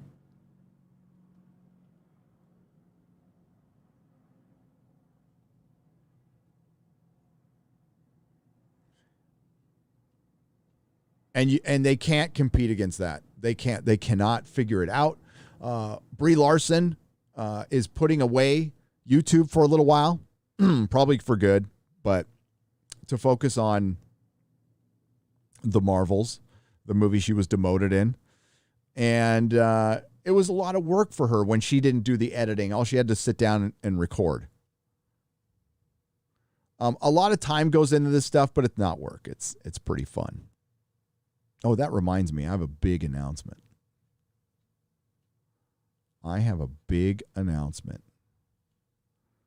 Should I make the announcement now? Yeah, I should. Unfortunately, our good friend Az from Heel versus Babyface has been banned off Twitter. And because Twitter was boring, Perry Chan quit too. He also quit because he was tired of all the bullshit. He was just tired of all the fucking bullshit he was seeing. And yeah, it becomes a giant distraction. We were all checking in too much, so we all dialed back, and that's a good thing. Had a chat with Perry yesterday to see how he's doing. He's doing great. He's doing a great job. Nerdrotic Daily just passed 40,000 subscribers. Nerdrotic Live just passed 50,000 subscribers. And for the first time officially, a Friday Night Tights episode passed 100,000 views.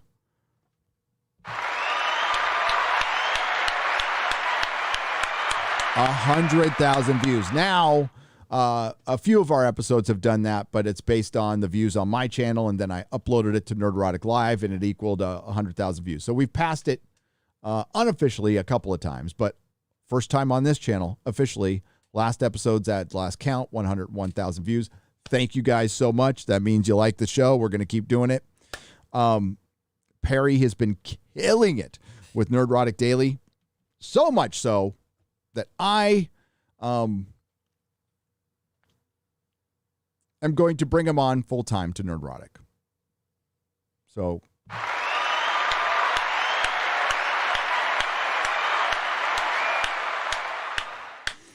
he's going to be busy, but Perry can maybe walk away from that day job now and work for me. And work, and it's going to be a with me, work with me, not for, with. It's a partnership. So very proud to have him on. He is a good lad. He's a good guy, a tireless worker, an extremely talented editor, and a wicked, wicked sense of humor that I fucking love. So welcome, Perry. Of course, we have X-Ray Girl as well, who just got married to Mark the Cyborg. So congratulations again.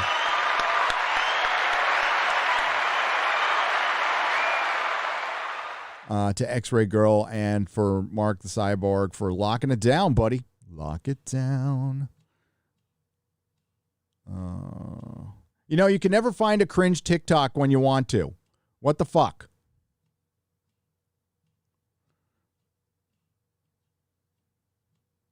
I'm going to scroll down. So, yeah, Perry's coming on full time, and he's going to help me make content for the main channel. So I'm going to be doubling my output from like 5 videos to 10 a month, kind of like I used to, but he's going to be editing half of them. I'm going to be editing the other half, and that starts almost immediately. It's going to start almost immediately, and it's thanks to you guys. All your support I'll be able to focus more time on because I mean, I'm working, doing stuff every day. Again, it's not work. It's fun. Doing stuff every single day. And I think we're going to produce some stuff that you're going to like. And we're going to, I'm going to be doing, that frees me up to do some retro reviews that I've been wanting to do. I know a lot of people want me and Az to talk about Babylon 5, and we will. We most certainly will. I'm freaking loving it. I am loving it. There was a point in season 2 for me where it just hooked and it became something different. And yeah, I like it more than DS9. I do. Now I got to go back and rewatch DS9, but I think I like it more than DS9. There's something a little extra in it.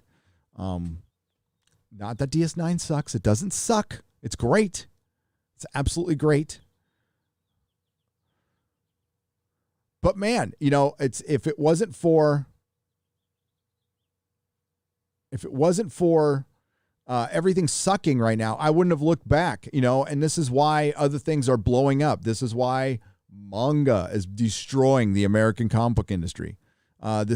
People are looking back. Right now, the future is the past.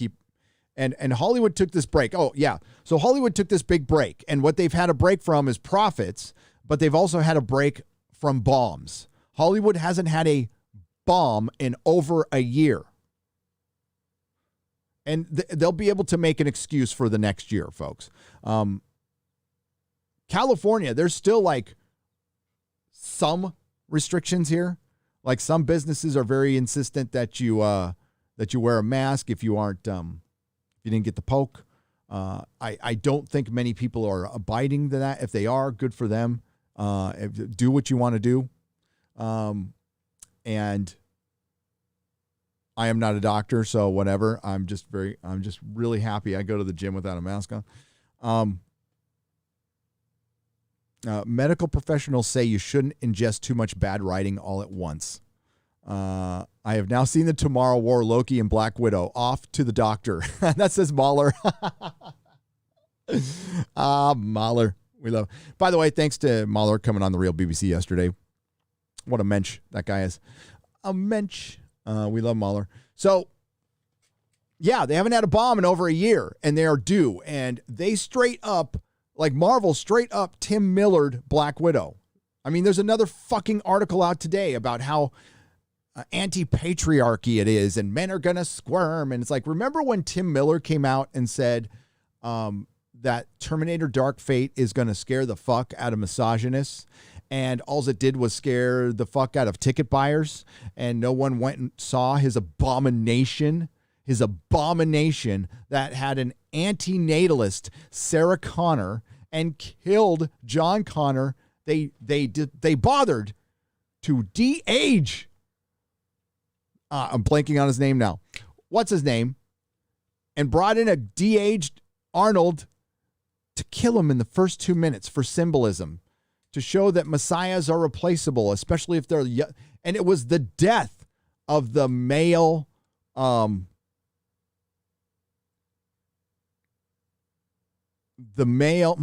the term for it? The male savior. They literally shot him in the chest and killed him. And that was Hollywood saying no more male saviors. In the beginning of fucking Terminator, the symbolism of shooting a 12-year-old boy. How fucking sick is that? Fucking sick.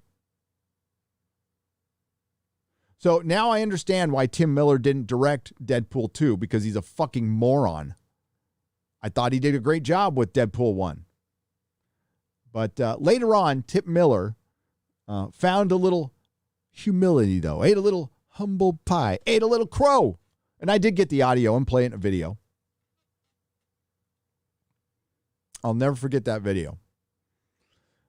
Because after it came out, somebody sent me an email saying I totally lost it. And all I did was make a video of Tim Miller admitting, he's like, yeah, maybe I didn't understand the audience as much as I thought I did. Now, it was kind of a backhanded way of taking responsibility, but he took it and then tried to diss the audience. And then the guy emailed me saying I lost it. The movie wasn't that bad. My channel sucked. And then my channel blew up, but that's fine. I get those emails every day and people can feel that way and maybe they like the movie and that's fine. Dark Fate was a piece of shit though. The only thing I credit was, and I'm forgetting the actress's name. She was in Preacher. She went out and even though she did look like Justin Bieber and it was strange, but outside of that, she went out and worked out and she tried to yoke up for her part just like a dude would do. And I respect that. That I respect. So she looked like Justin Bieber. She wasn't threatening, but she tried. She tried because she was a cute little girl and they, made her very uncute and look like a boy. But at least she worked out, right? Brie Larson talks about working out and she's doing some leg workouts. And then she pushed a Jeep on a flat surface with her back using her legs, the strongest part of her body. Yeah, of course she can. These people. But Captain Marvel is in shape, athletic. That's basically built like a female soccer player, maybe. Athletic. Well, we got Captain Marvel, the other Captain Marvel from WandaVision. I mean, come on. She didn't even try.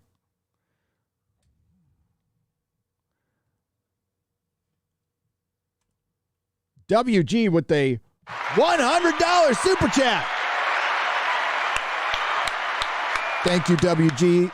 I appreciate you. That's very generous. You guys are freaking amazing. You're amazing. You are more amazing than Sylvie. Hail, Gary and Nooners. Here's a little donation. Little, it's not little. For the new dot matrix printer and foam palm rest you had your eyes on. Only the best top line production equipment for you, sir. P.S. You may not like it, but they are indeed, and you are indeed an influencer. Keep it up and preach on. Oh, thank you, WG. I will never take that title. But thank you. I appreciate the sentiment. Thank you very much.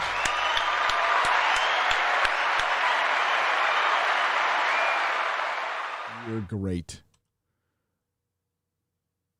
Swinging Cod for $5 says, now you have issues with EVS at the moment, but what are your thoughts? Okay, no. I said now, but it's no. So let me restart this. No, you have issues with EVS at the moment. I do. But what are your thoughts on Keown making a new pit with CG and all caps? I think Dale Keown's a great creator. And I loved Pit. That was my second favorite book at Image. The only problem with Pit was Pit didn't come out. It didn't come out. it took a long time, but when it did, it was fucking great. And Dale Keown's work on Hulk was masterful. Now, the Todd McFarlane run and the Sal Buscema, or I never knew how to pronounce his last name. I used to call him Sal Buscema, but I think it's Buscema. Sal Buscema's run is my favorite. Todd McFarlane's my second favorite. My third favorite is Dale Keown's. But yeah, it's a good grab. It's a good grab. I don't have issues. Swinging Cod. I don't have issues with other content creators. Things may happen that I don't like, and I generally keep it to myself. The reason I keep it to myself is it's not important. It's not important for what I'm trying to do here on this channel. And whether I'm upset at something or I feel like somebody's doing something duplicitous or underhanded or disingenuous, whatever that thing may be, I get over it like that. I move past it. I don't hang on to resentments. It's not how I live my life. And I also don't want to bring any harm to that channel, whether I'm mad or not mad or don't want anything to do with them. It doesn't matter. I just remove it. I edit it out of my life. If something becomes a distraction, if something gets in my way, I just remove it. It's easy to do. I don't need to get into any stupid online drama or it's just, I'm 50 fucking 1 years old. I have been to prison. I don't care what people say on their live streams. I don't care what they say on fucking Twitter. It's meaningless to me. It is a fart in the wind.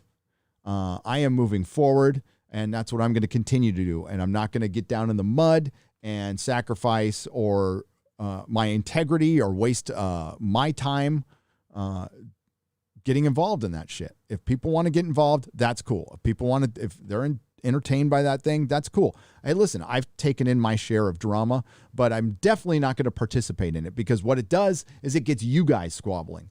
And as I said in my Super Chat Square Up, everything I've done is try to keep that from happening because when you guys are squabbling and we're squabbling, then the fucking BBC's happy. CBS is happy. Disney is happy. Our detractors are happy. I don't like making them happy. That's not my fucking job.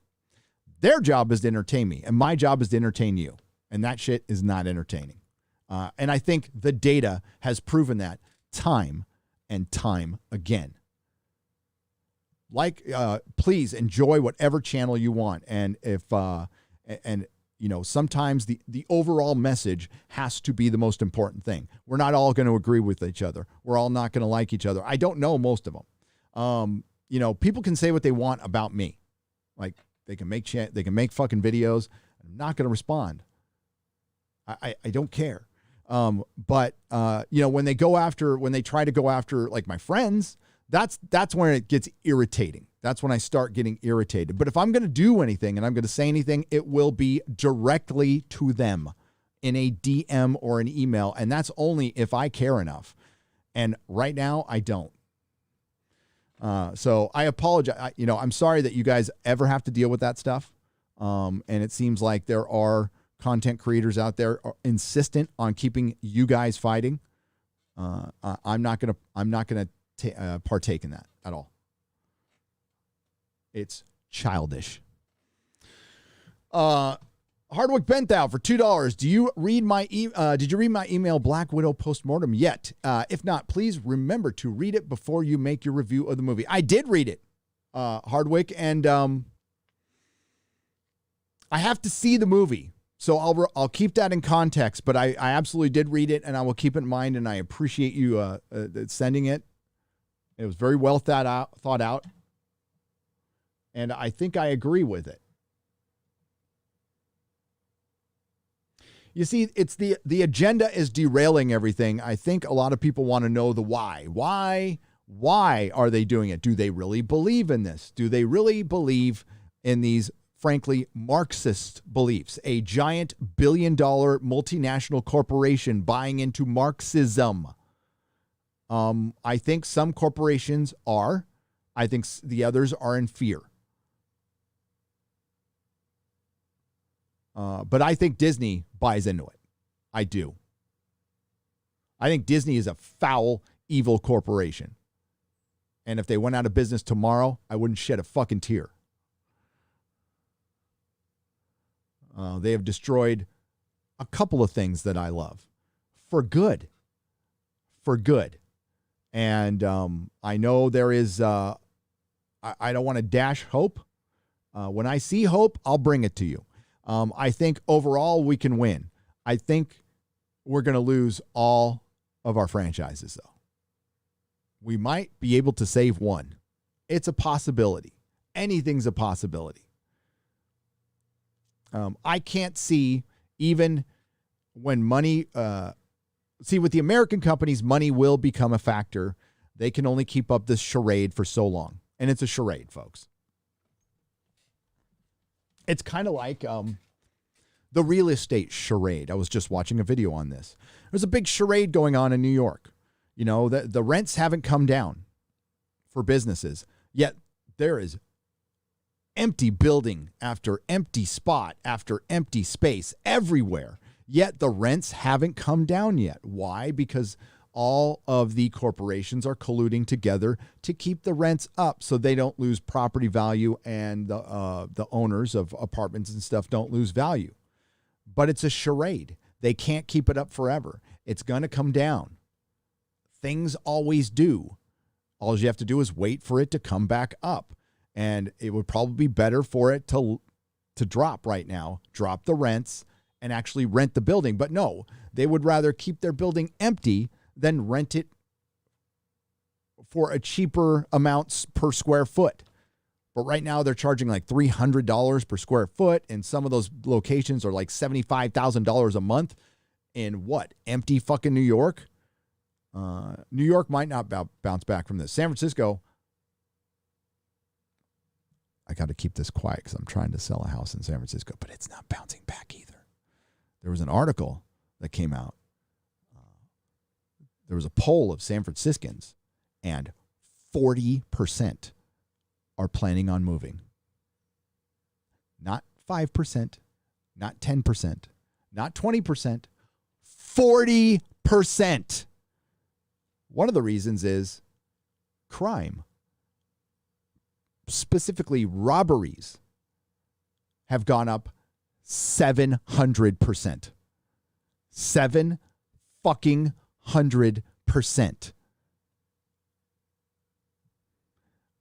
Moving down to this house in San Diego, one of the smartest things we've ever done. Yeah, it's expensive. Now I don't have the money to do this, but I'm the fuck out of there. Okay, so where was I? Yes. So the why with the agenda. Well, Disney, the fix is in, folks. So there is no difference between corporation and government now. I guess that's real fucking fascism, right? Or one facet of it. And we have the corporations doing the government's will. And it has affected all the things we love. And it is important to society. Our culture is very important. For one, it's a sign of a comfortable, well-off society. And things were good for a long, long time. I mentioned, in this country, at a four-way stop in the middle of nowhere without a cop in sight, most of us will stop at that stop sign. We don't need to. There's no other cars coming. There's no cops. There's not a cloud in the sky. You're at a four-way stop and nobody's there for fucking miles. Why are you stopping? Why are you stopping? Because it says stop. And it's the safe thing to do. And you want to stay in that habit. You want to stay in the habit of stopping at a stop sign so you don't run somebody over, get yourself killed in a car accident, or get a ticket. You stay in the habit of being a good citizen, of respecting the law, of respecting society. Stopping in that stop sign in the middle of the nowhere is respecting society. It's not bending the knee. It's respecting your fellow man. It's like there are some rules in place that I am going to follow no matter what, because I want our society to progress. And it's as simple as stopping at a four-way stop in the middle of fucking nowhere. Well, less people are stopping at that stop sign now.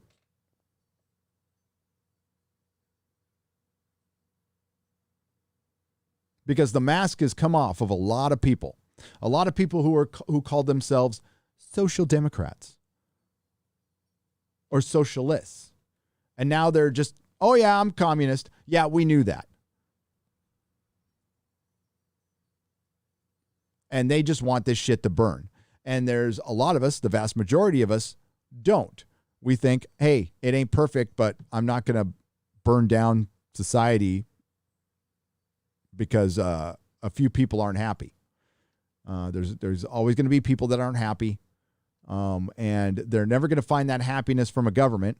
And this is where it goes to entertainment. Now we have people looking for happiness through their entertainment. They need their entertainment to represent them. They need to be fixed.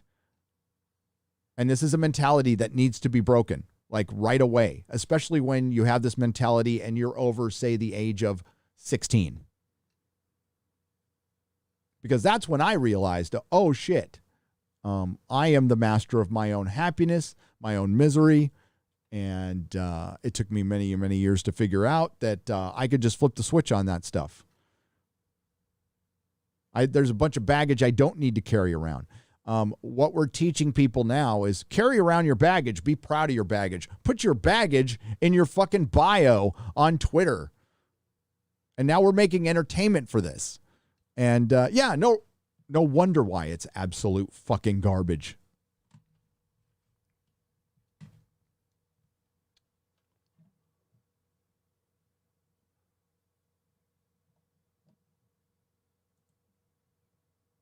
TC, I appreciate your policy on drama. When necessary, direct resolution. You as a drinker are the reason I found this world and stayed. Oh, why, thank you, TC. And yeah, I mean, I think that's most content creators' philosophy on it. I mean, everybody deals with it the same way. And the thing is, it could just go on forever. And there is truth, reality, and then there's optics. And a lot of times those are two different things. And like I said before, there are certain principles I'm not going to fucking throw away to play some game.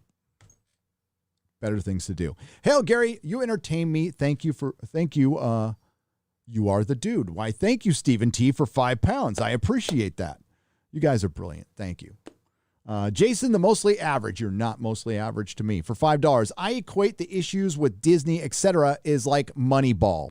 They can squeeze all the money out of a lime, but all that is left is a hollowed out corpse. Ah, that is a great analogy. That is an absolutely great analogy. It's a sports ball analogy, but it's one I understand because I used to be very much into sports. And I was a bit of an A's fan. And I did believe in the Moneyball for a little while until you realized what it was. Fan Dad met us for £4.99. Bought Invaders #9 today after seeing yours on the Nooner. Keep those suggestions coming, brother. And all hail the nerds. Yes, I love the Invaders. It was a simple little comic book. It was the pre-Avengers. It was like the Justice Society of Marvel. So it was the World War II heroes. You had Human Torch and Toro. So the original Human Torch was an android, and he had a sidekick named Toro.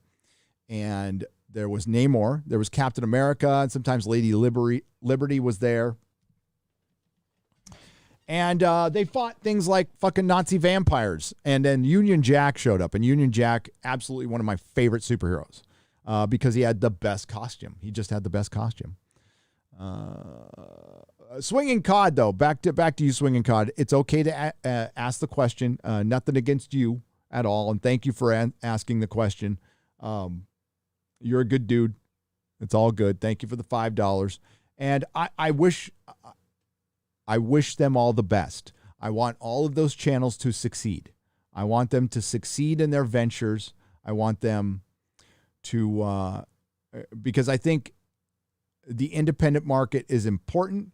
And we need to bring more focus on it. As a matter of fact, people have been on my butt to bring attention to independent film. That is a tall order. That would be pretty time consuming, but I'll do what I can. Because there is a lot of independent film out there that is trying to buck trends. And I guess, if it's good, we need to support it. But I mean, bottom line is the shit has to be good. I'm not just going to support something because it's independent. I'll be much nicer to it.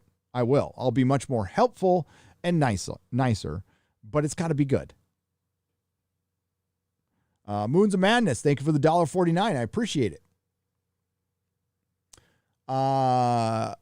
Swinging Cod for $5 says, I think your boy Zach is nuts launching this new Knife Hands book. I've backed most of his stuff, but he is 4 books behind on delivery. Can't make it 5. Yeah, I mean, I've talked to Richard a couple of times via email. Seems like a very nice dude. He's part of the reason I'm here. He's one of my inspirations for this. See, the thing is to not get to take envy and flip it around to inspiration. I get inspired. When I see good content, I get inspired. It makes me want to make stuff. And not to compete. It's just like, oh, I like this. Let's do this. Let's make more of it. I don't need to be as good. I don't need to be better. I don't need to be right. But it's fun. And I think I've got something to say, and I'm going to say something. I'll add to the conversation.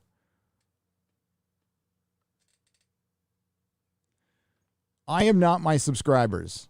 I am not my followers. You are not something to be weaponized. You are not something to be mobilized. You are not my courier service. You're not my email service, and you're not my ATM. I said that the last live stream, and I mean it now. We are fans. This is a conduit, a place where you guys can come and talk to each other and hang out and be entertained, hopefully for a little while.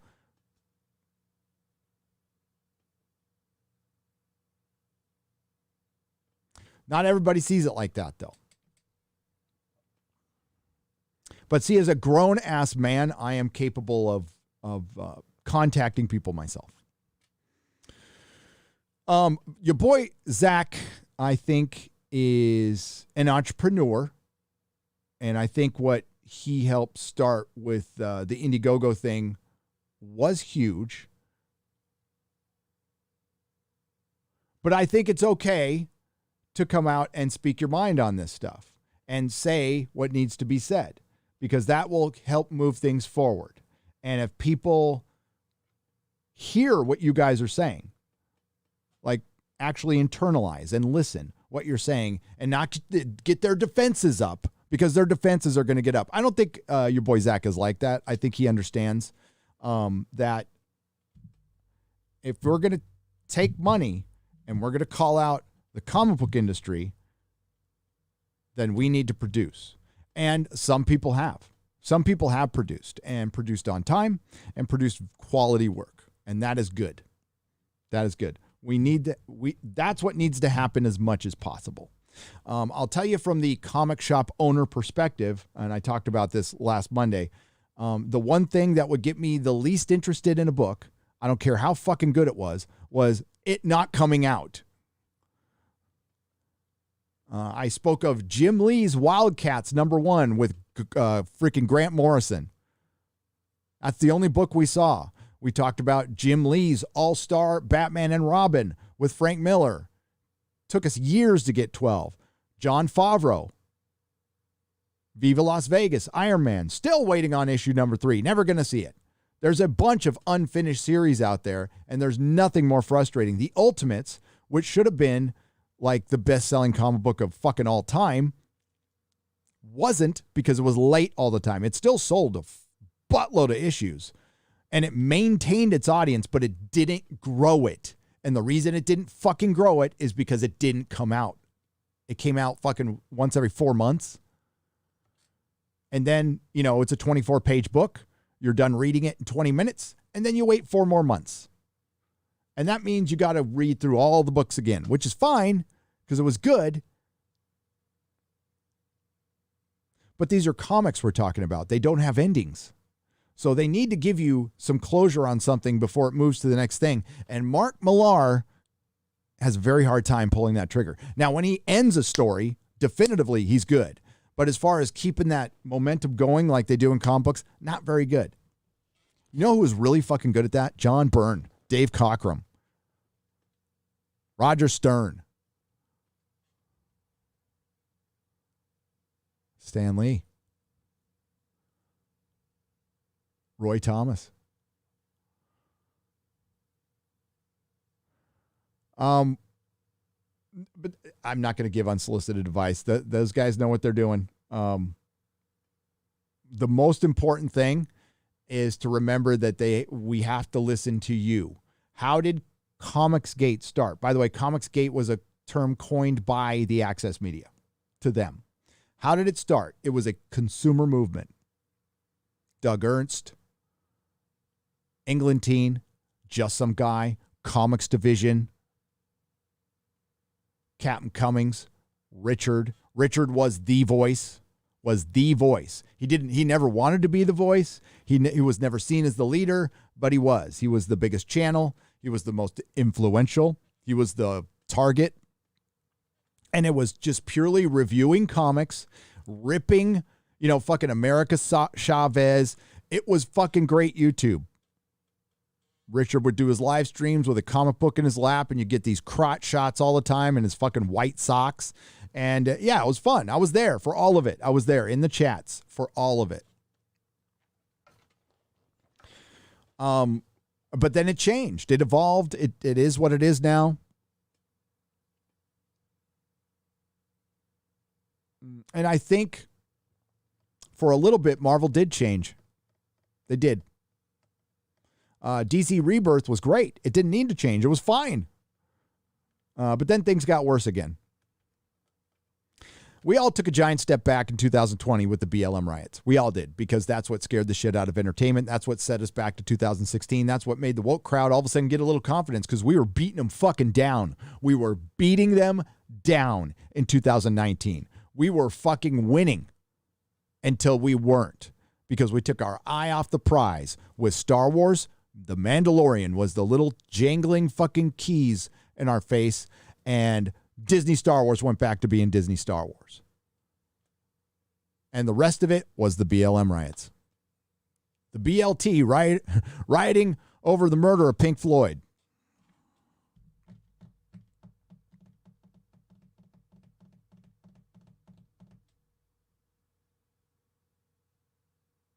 And you know what distracted us? Drama. But it doesn't distract me.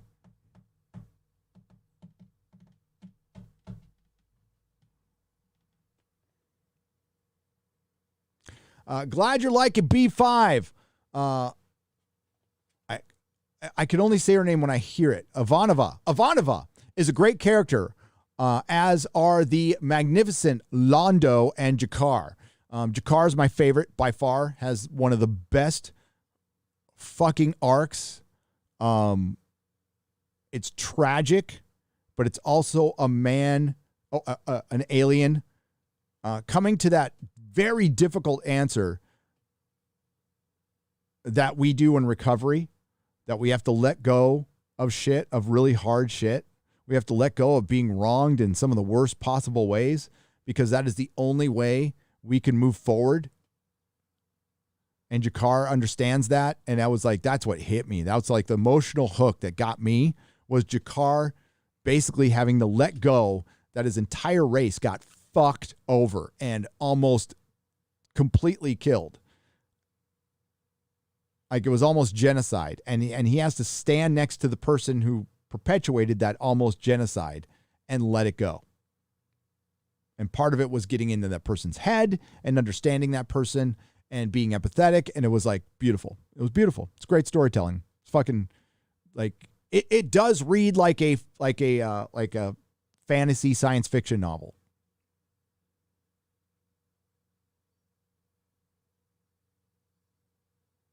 Swinging Cod for $10. And thank you, 200 Watt Studios, for $5.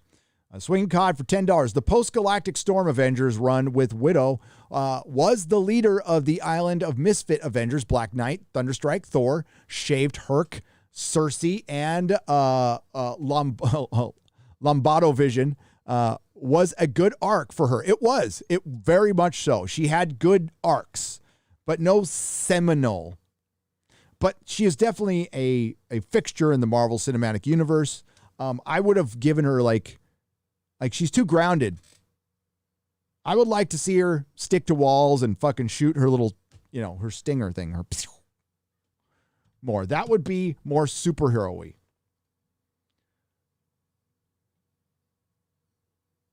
The thing is, if you're going to go grounded, now that you've gone galactic, grounded superheroes, you need to raise their stakes. And quite frankly, the only way you can do that is by being more violent. They need a better foil, a better villain. A hero is only as good as his villain. And what made Daredevil the greatest thing Marvel has ever produced? They had a villain that was just as good as the hero. As compelling. One you rooted for at moments, but absolutely against. Vincent D'Onofrio's Kingpin. It's Heath Ledger Joker good.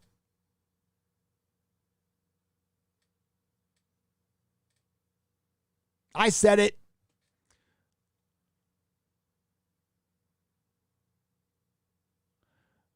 Pronounced Moran. Jason Moran. Thank you for the $5. Says, "Hail Gary, hate to ask but how was the Tolkien diversity seminar? I am still waiting. I've got a written down breakdown. I'm waiting for video. It's very elusive. That's what it is. I couldn't wake up at 7 a.m. and watch it on the weekends because I was up late. And I wanted to spend time with my son, and I figured I could find video of it. And apparently it's like finding a fucking unicorn. But once I get it, which might be tonight, I will let you know. I'll probably make a video and we'll talk about it on hopefully Friday Night Tights. If we get some video by Friday Night Tights, we can all go over it together. But some of the stuff I read was, it was rationalization. It was all like absolute fucking rationalization. Putting shit in the Tolkien that just didn't exist, nor would he be okay with it. And they are really trying to push that Tolkien would have been pro this and pro that. And, I can't say that because I wasn't there. But there is nothing specific that he has said that I know of that says he was pro intersectional feminism, pro transgender. It's probably not even something he even thought about. I doubt it crossed his mind. Excellent point about Loki. Will not watch because it's not fun. Will, however, watch Nerdrotic being endlessly entertaining. Aw, thanks, Stephen D, for $4.99. I appreciate that. Galaxy Express Media for $10. They only claim to be fans of a property to get the job, and while they are employed, and then they crap on it after they are out. Yeah, kind of like Scarlett Johansson's doing. Drinker made a great point in his video. Scarlett Johansson is pushing the date of no return, the age of no return, 40, which means she's going to be an aunt, a teacher, a mentor, but like sexy Scarlett days are over. They're over.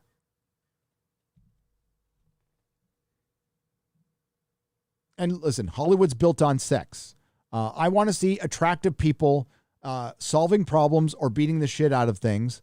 I don't need to see regular folks. I see them all the time. I see one when I look in the mirror, especially when I see a superhero. I want to see a really insanely, stupidly muscly guy and a really insanely hot fucking athletic girl. And the girls think the guys are hot. No, whatever. And whoever, if it's the same team, that's fine too. And I want to see them fighting a ridiculous villain that's evil, that just wants to destroy shit. That's what I want.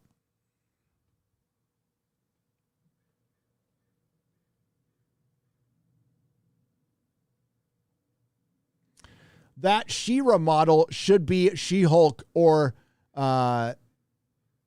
Titiana. J-Lo Flicks for $2. Yeah. Sign her up. Cosplayer, as much as, listen, I'm not the biggest fan of the cosplay, but they are better costume designers than most of Hollywood, without a doubt. And it's an art form. I see it as an art form, but I think cosplay is a lot of what brought the fake geek girl into fandom. And the fake geek guy. Hi, Gary. Check out the YouTube channel Dust. Some really good sci-fi shorts there. There is a great one with Paul Rubens. Ooh, I'll have to check that out. Thank you, Flex Honcho. Andre Medelski for 100 Czechoslovakian pesos. Hail, Gary. Didn't catch you yesterday live on the stream, so here for you again. I'm here for you again and for some support. And thanks for the hand tattoo tips. You are welcome. And thanks for watching that. Yeah, on hand tattoos, simple. Very simple, because you don't have a lot of space. So that's why, Seal of Rassilon was good. And then I'm going to get the Guild of Calamitous Intent from Venture Brothers on this one. And that'll probably be my last tattoo. Because is there anything more pathetic than a 52-year-old getting a tattoo? I'll let you watch them, 1954, instead of Black Widow if you want, says Space Dinosaur for 5. I have to watch it. It's a write-off. It's okay. And like I said, even with shitty movies, going to the theater is a fun experience, especially this will be my first time to the theater since the lockdown. So, smelling the popcorn, going in there, it's going to be good. Quentin Tarantino wants to, I read that one. Mr. Dustin Anderson. I think Loki has his memories wiped and sent back to Earth after the escaped, recaptured, and the MCU continues on as if nothing happened. Yeah, yes, I think that might happen to the variant. Well, the variant is still there. They must have gone and pruned that timeline. We never saw them go back and prune the timeline. No, we did. But the question has to be asked. He picked up the Tesseract, traveled through space and time, and ended up in the desert of China or Mongolia, right? Did he travel in space and time? So did they prune the right timeline? Did they prune the timeline he came from? Because the answer will be no. Did they think about it this much? I doubt it, but we'll see. Robert Downey Sr. has died today, says Sean Culligan for $5. May he rest in peace. Robert Downey Jr.'s papa died. He was 85 years old. We lost Richard Donner a couple days ago. Rest in peace, guys. Guys, watch Mega Bloks Season 2, Nomad. They perfectly added Latinos without being forced. They are intertwined in the story, which takes place in Japan. Says Daniel. Well, that's how you add characters, by just doing it, Daniel. Thank you for the $5. Let's not talk about it. If there is a story that takes place in the modern age that has a Filipino gal and a Latino guy and a white guy and a black dude, and it takes place in fucking Czechoslovakia, I don't need much explanation. I don't. That seems pretty real to me. It's when you see it's checked off, and it's not only checked off, then they bring up their race. It gets brought up immediately. Nobody talks like that. Nobody fucking talks about representation at the, Jeremy brings this up. Nobody goes to fucking Target and looks at the cashiers and goes, there is not enough male representation with the cashiers at Target. Nobody fucking talks about that. Nobody goes to a construction site and talks about female representation at the construction site. It's all bullshit. It's all for show. It's all fucking theater. And part of what we do is cut through the bullshit, break the narrative. That's an important thing. And I'm going to hammer this one home. That's why we can't be the ones creating narratives. That's why we can't distract from what we're doing.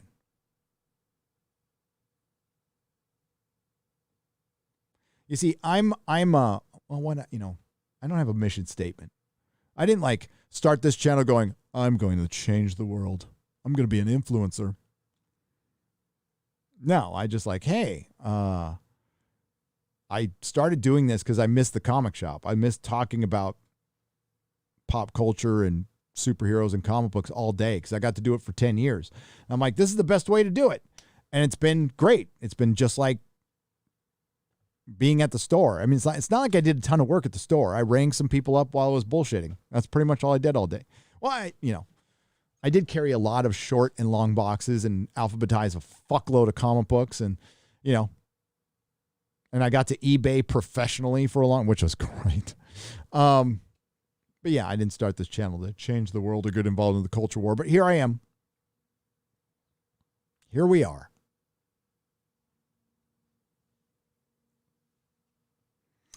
And what I'm trying to do is reach the most people possible, not just those of you on the right, although you're welcome here. And let's face it, people, our conservative friends, our Republican friends, our Catholic friends, our Christian friends aren't welcome in a lot of places. They're the most unwelcome in this new inclusive world.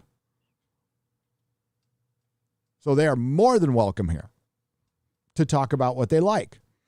But I'm trying to reach everyone and trying to find common ground, which is really difficult these days because everything is so fucking divided.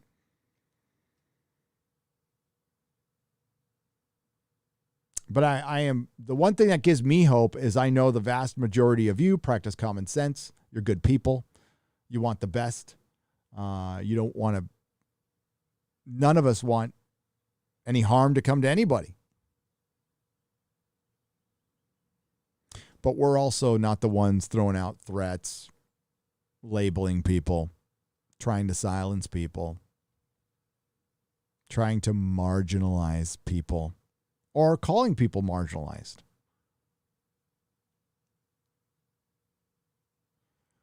I'm so sorry you're marginalized and you're not capable of voting or operating a cell phone to get to those things called applications. We're so sorry you're so ignorant that you can't figure these things out. Let us help you. We're your friends. Insomniac 101 for 5 Canadian pesos.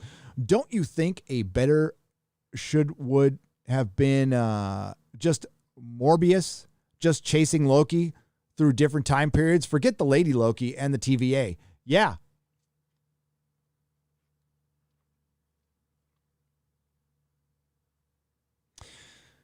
See, the Lady Loki actress, I don't have anything against her either. They just wrote her like shit.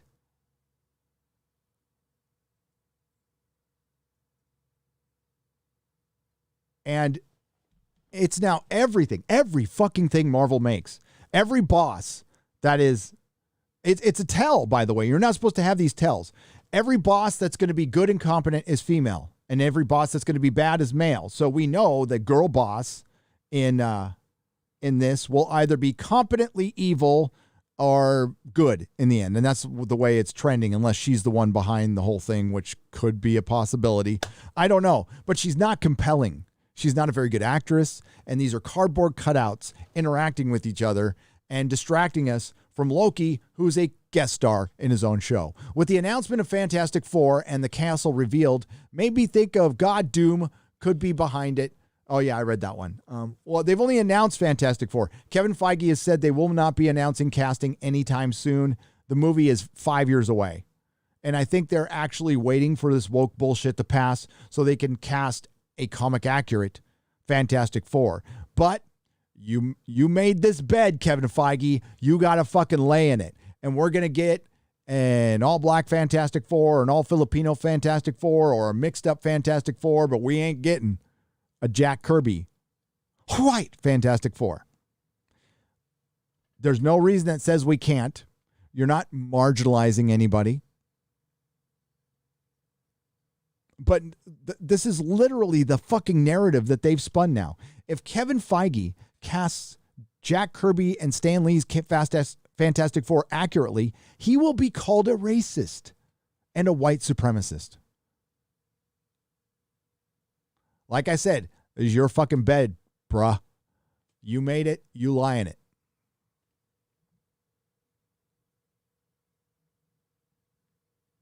I fear that Kevin Feige is now another Kathleen Kennedy. We are looking like at a woke disaster incoming. Us Cushing for $4.99. That's exactly what I said in the beginning of the live stream. Kevin Feige has become Kathleen Kennedy. I know there's going to be some, what? He has. Now, I'm a little early on this because there's no data because Marvel hasn't had a flop. But guess what? Anybody who doubts that, let's talk in about 7 months. Let's talk in about 7 months. And I'm not talking about money. I'm not talking about money. The content we get, is it going to be universally loved? Or is it going to be critics love it, fans hate it, Marvel stans are going to defend it?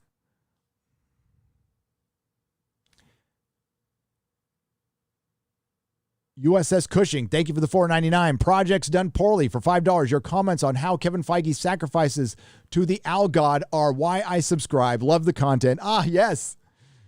Alex Jones is filming Kevin Feige doing a mock sacrifice to Moloch at Bohemian Grove. I think we got Kevin Feige there with the Bilderbergers. Fucking love Alex Jones. I want to interview Alex Jones. Can I do that? Vicky, come on. Do you know I was on, it was Modalicious, I believe. Was it 200 Watt Studio or Modalicious? One, I'm forgetting now. So you're both are great guys. But one of you sent me video that I made it on an InfoWars thing, like a clip from one of my videos. I was like, whoa.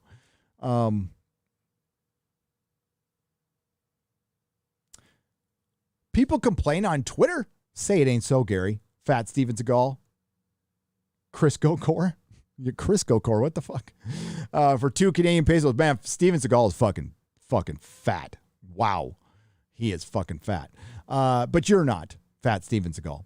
Sci Media for $5. And thank you for the 2 Canadian pesos. Sci Media for $5. I just started an astronomy channel in English, Sci-Fi Media EN. I have been getting success in Spanish. Oh, that's good. You have been an inspiration, Gary. Thank you. Excellent. Sci Media. I love to hear that shit. I love hearing you guys being excited about making your videos and making your content and not complaining about it. It's fucking great. That's the way it should be. John Long for $5. Gary, this is old, but when you streamed with Phil Morris, did he give you an update on more missing episodes? Some people think he is a hoarder. No, he's not a hoarder. I will try to get him on. We're discussing doing another Fury of the Whovians very, very soon, and we'll see if we can get him on. But last time we spoke, no. He ain't holding back. That guy's gotten a lot of shit for talking to me and supporting RIP Doctor Who and just calling out Doctor Who, period, and talking to the people he's talking to. He's gotten a lot of shit. But not much, because the Doctor Who fandom, the Jodie bots, is dwindling to nothing. To nothingness. Skyjumper 12 for $50. $50. A 4th of July, at 4th of July cookouts, my family was talking about these shows. I just said, why watch and support trash? Stop giving them money, and hopefully they'll take the hint. They said, what else is there to watch? Good, old, great movies. Hashtag Hail Friday Night Tights and Hail Friends. Yeah.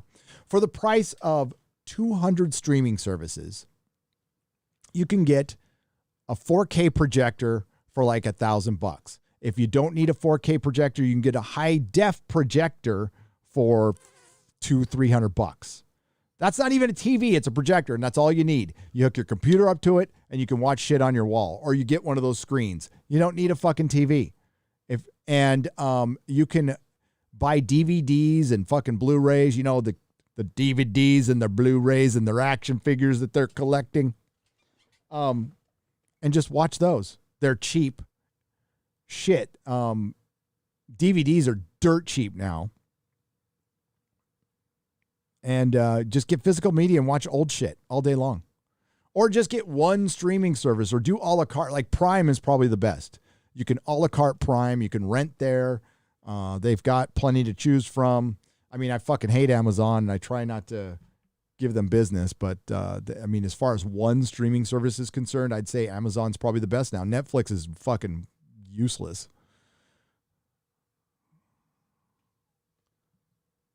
Plus, they have cuties. Cold Whispers for $20. Thank you.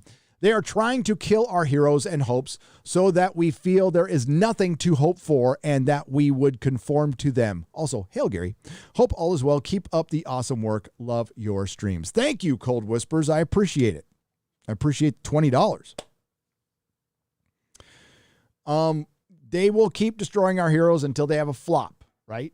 So what Skyjumper was just saying there is, I mean, it's on everybody, so I'm not elevated above you or below. I'm a fan. So us fellow fans, we are still subscribed to certain streaming services. We are still supportive.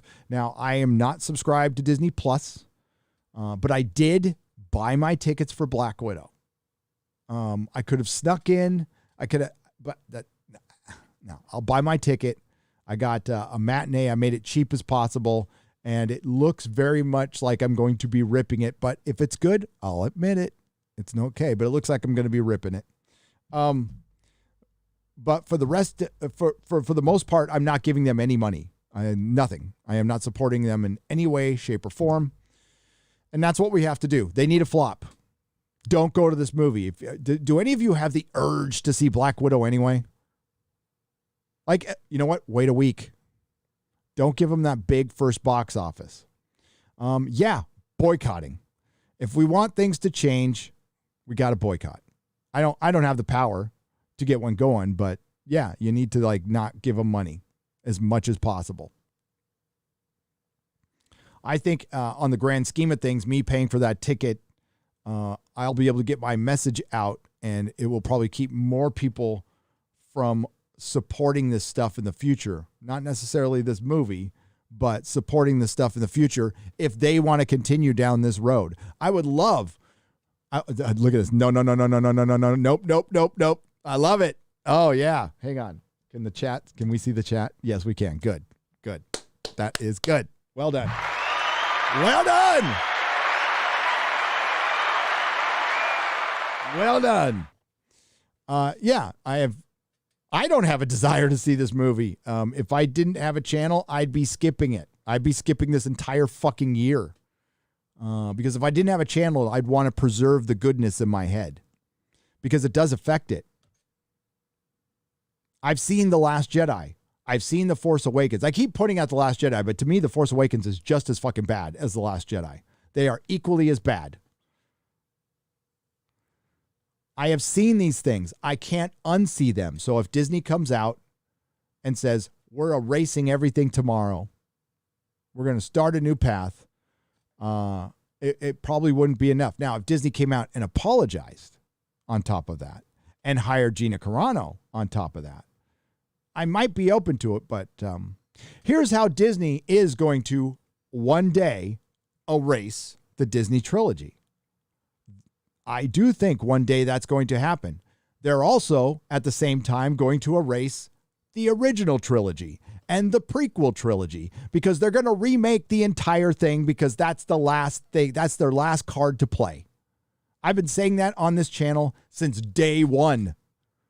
Since day fucking one. Disney is going to remake the original trilogy, the prequel trilogy, and the Disney trilogy. They might make it a big, long television series event that's on Disney Plus.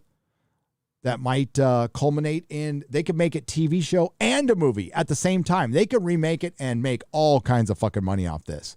Oh, there'll be a black Luke Skywalker, and there'll be a female of color Han Solo. They'll even change the sex of Yoda. Fuck it. The Emperor will be a woman. Yeah, they'll fucking remake it. They will. I promise you this is going to happen. Do they wait till after George passes? Maybe. That's an argument I'm open to, but I think they might be open to doing it before he passes. It depends on how desperate they get. Rogue Squadron excites absolutely fucking no one outside of Star Wars fans. No one. It's no different than if Marvel made a ROM movie. Marvel fans would fucking love it. ROM, Space Knight, fuck yeah. And the normies would go, what? That's what Rogue Squadron speaks directly to the base. But then that's the base they pissed off. That's the EU base. You know, Patty Jenkins said all the right things. She said all the right things before Wonder Woman 1984, a movie that she wrote where Wonder Woman raped a guy, and she didn't even see anything morally wrong with that, and neither did the producers, the editors, the assistant editors, the assistant producers, the executive producers, and I don't know, the people who rated the fucking movie. Everybody missed it except for the human beings who actually watched it. So no, we saw this shit. I saw The Timeless Children. So if the BBC came out and said, we're going to erase all that and we're going to keep Jodie around. Nope. You ruined it. The minute the Doctor regenerated into a female, it was ruined. It was absolutely ruined because you didn't believe in a female either. See, the BBC didn't believe in a female actress either. If they did, they would have written her like a female. They would have hired the best possible showrunner who would have hired the best possible writers. If this was such a popular decision, why didn't Russell T. Davies write a female Doctor episode? Why didn't Stephen Moffat write a female Doctor episode? Why didn't Neil fucking virtue signaling Gaiman come back and write a female Doctor episode? Because they knew it wouldn't work. They're all a bunch of fucking phonies, fucking hypocrites. Why did they get soap opera writers? Because nobody was going to touch this shit. They couldn't find anybody. That's why they hired soap opera writers, and the same thing is happening with Star Trek. Well, it's a little different. Kurtzman won't hire people because he's a fraud. That guy's a giant fucking fraud. Have you guys heard of what's happening with Star Trek behind the scenes? They're hiring think tanks to get ideas. And then this is all speculation. By the way, this is my speculation, scuttlebutt. Some of it mixed in with my opinion. But what I've heard is they're hiring little think tanks. They steal their fucking ideas, in my opinion. They don't see it as theft. I do, but it's my opinion. And then they don't pay them sometimes. And they run the set like a little dictatorship, and that sweet little Michelle Paradise is actually like a giant biatch. Oh, and they fired Walter Mosley. Yeah. But Anson Mount said they're almost done filming Strange New Worlds. Don't think it's coming out this year.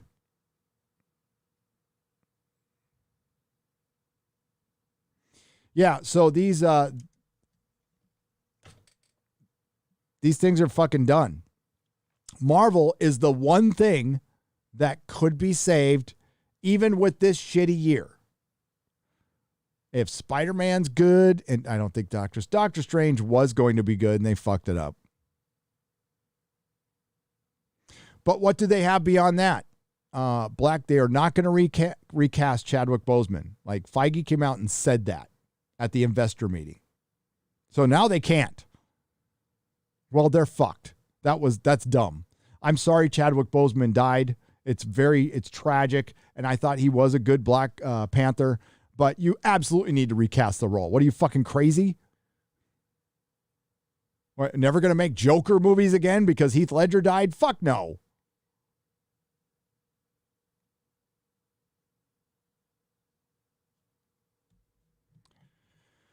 All right, so as we head into Marvel Phase 4, the MCU, I could spend the rest of my year saying I told you so. But, I mean, honestly, you guys know, too. I would be talking to the people who were doubting me. You guys weren't doubting me because you knew, because you've read the comic books. You are my fellow nerds. So you were of the same mind. You came to the same conclusions exactly when I did. that this shit sucks. It's the MCU. It's filled with intersectional feminism. Well, that's not anything I ever want to fucking watch or hear about. I would like to see men and women working together equally, but we haven't seen that yet because intersectional feminism needs to degrade the male. Well, fuck that. Let's see the person who the Bechdel test is named after. I'm not going to make any comments about her appearance or anything. I'm just going to show you a picture.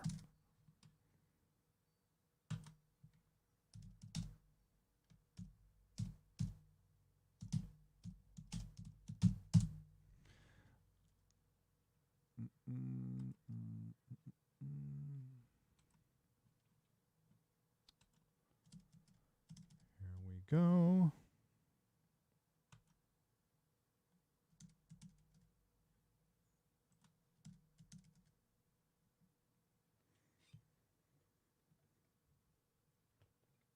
Creator of the Bechdel test.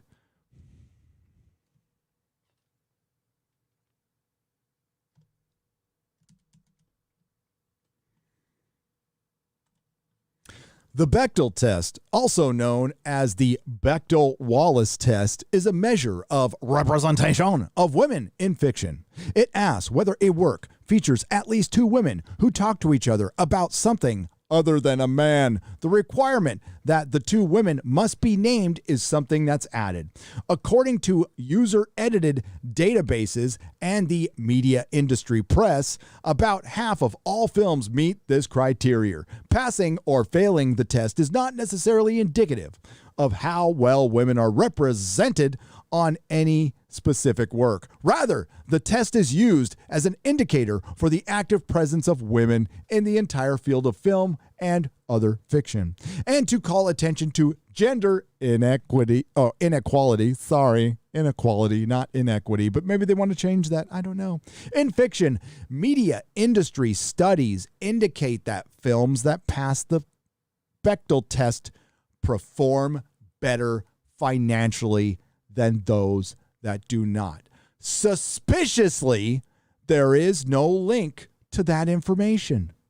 Oh no. Oh no. Oh no. There is that statement right here.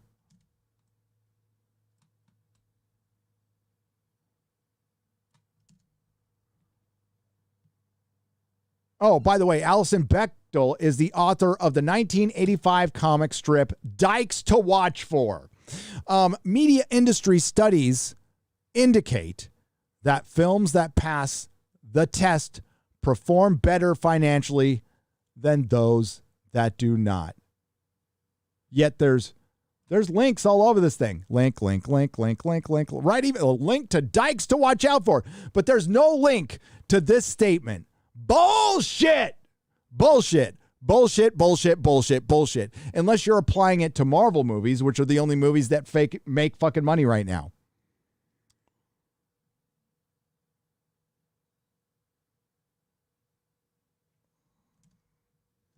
That's what Marvel is bending the knee to. Not to comic book fans, to people who fucking hate this shit. People who hate us. Stargate 404. Have you seen F9? No. Takes the girl is the key to everything to a whole new level. Reminds me of P-Card. Yeah, I'm not going to see F9. I am not going to see F9. But thank you, Stargate 404. Thank you for watching it so I don't have to. Oh, well, of course, Loki is the girl who is the key to everything. Anyway, by the way, did I not mention in the Loki review that we found out that the key is Sylvie? Sylvie is the key because she's the one lone female Loki, which makes her smarter, better, the bestest ever. Roof Korean is based for $5. Hollywood hubris. They must think customers will eventually be forced to consume soon. Friday night type guest suggestion. Asmongold talk. Is that what it's called? Asmongold. Talk Blizzard, Activision, decline.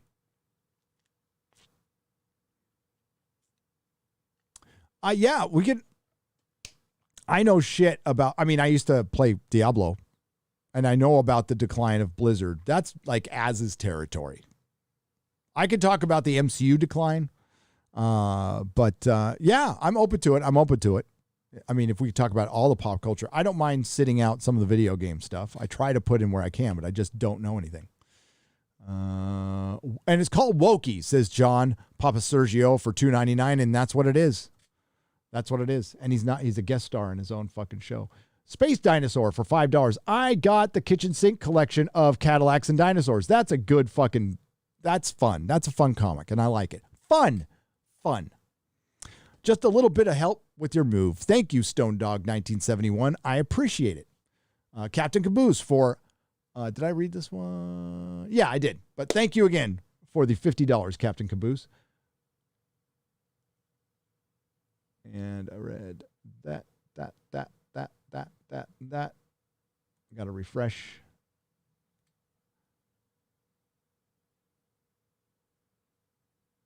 Gray Ghost for $3. I just saw a comicbook.com headline in my Google feed that says DC just brought a fan favorite Arrowverse character into the comics. And immediately my first thought was, I wonder which woman they got. And I was right. It was a woman. Sign of the times. Oh, yeah. I don't know if you all watched the investor meeting. I rewatched the Marvel portion of it, and it's all MCU. It's all MCU all the time. Hardwick Benthau for $1, and this is on the donation side, by the way. You can super chat or Streamlab donations or just watch. That's fine too. I'm happy to see Perlmutter finally get some love. I've been trying to spread the word for 3 years that he saved the MCU from going woke until Feige and Iger got rid of him. Ragnarok and Homecoming was when I knew things were going downhill. You're right. Kevin Feige wanted the MCU to be more woke, and it was Ike Perlmutter that kept it from being woke. And the verdict is in. Kevin Feige may be a fraud. Maybe a giant fucking fraud. If anything, he's a sellout. In his Wikipedia, he is quoted as being a fanboy. And I've got audio of him saying he didn't read the comics as a kid. He had pajamas and watched fucking cartoons. Well, that's not a fucking fanboy. That's a fan. If you're going to call yourself a fanboy, you need to obsessively watch every TV show and movie and or read comic books. I would argue you can't call yourself a fanboy unless you read comic books. Now, the regularity varies. I would say you would have to have gone at least through large periods of your life reading comic books pretty consistently, but not all your life. You could say, I went through a 20-year thing where I read comic books, but I don't read them anymore. You could still call yourself a fanboy or a fan man. I prefer fan man because I own my basement. But, yeah. Watching cartoons and wearing pajamas that your parents bought you, you ain't a fanboy. That is fake geek.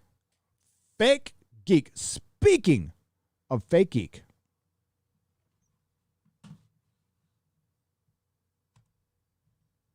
Un momento, por favor. Talk amongst yourselves for just a moment.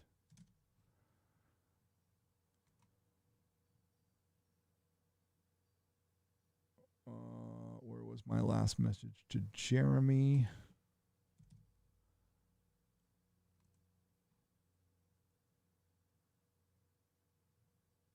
Nope.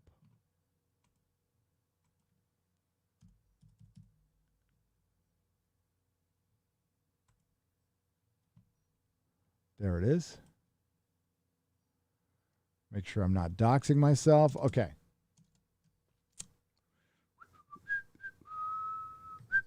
Oh, yeah. You like that? You like that? You like that? Look what it says on the other side.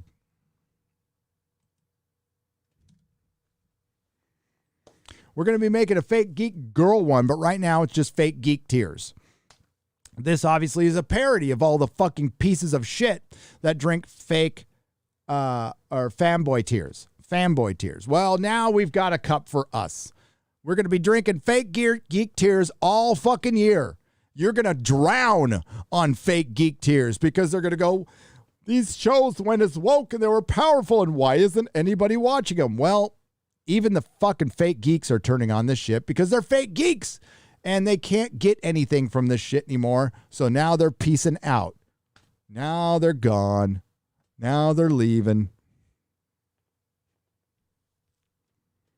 That's Friday Night Tights merch. It'll be, as a matter of fact, Mrs. Nerdrotic picked the mugs up this weekend. Pay attention to my Instagram, instagram.com/nerdrotic for more news. By the way, if you miss Az on Twitter, like I do, or Perry Chan, you can follow him on Instagram. That's where our interaction is going to be going.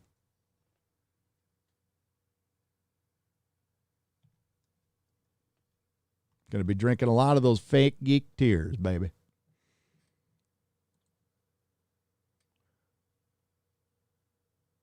If it ain't woke, don't fix it. For $20, says angeluspress.org.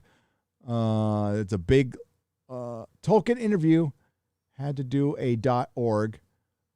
Look at quote after this pick. No way he would accept Amazon proof. There's no way I could look that up because that's a parsed out link. If you could pass it on to one of my mods, maybe. Thank you for the $20. I will look it up and we will bring it up on the next show. So I promise you I will bring it up. Thank you for the $20. I'm actually going to be out of here in a second. I went way long. I was supposed to stop 40 minutes ago.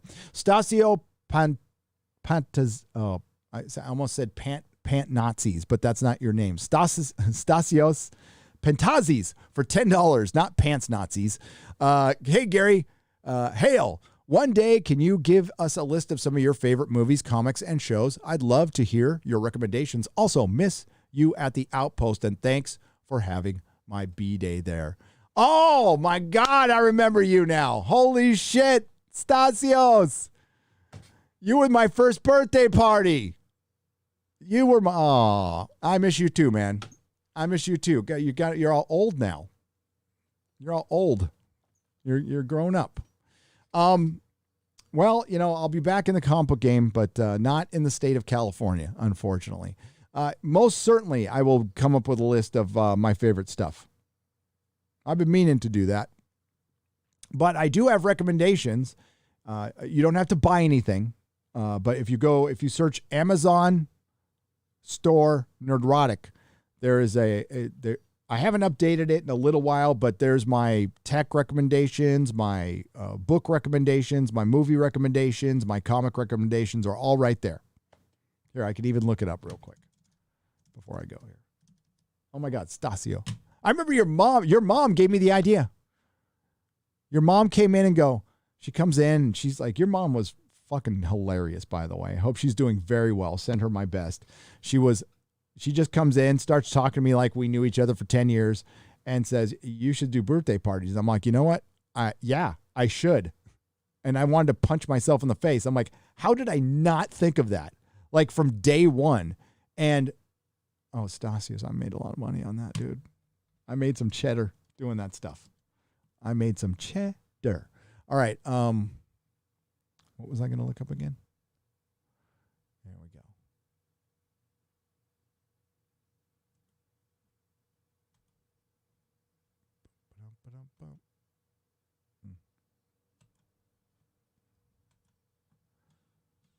Hang on. It's so funny. All right, I got to move on. Sorry. That's such a trip, though, hearing from you. Gonzalo Bergali for 75 Uruguayan pesos. Hey, Gary, if a movie has no woman but has two trans women, does it pass the Bechdel test? Yes, it does.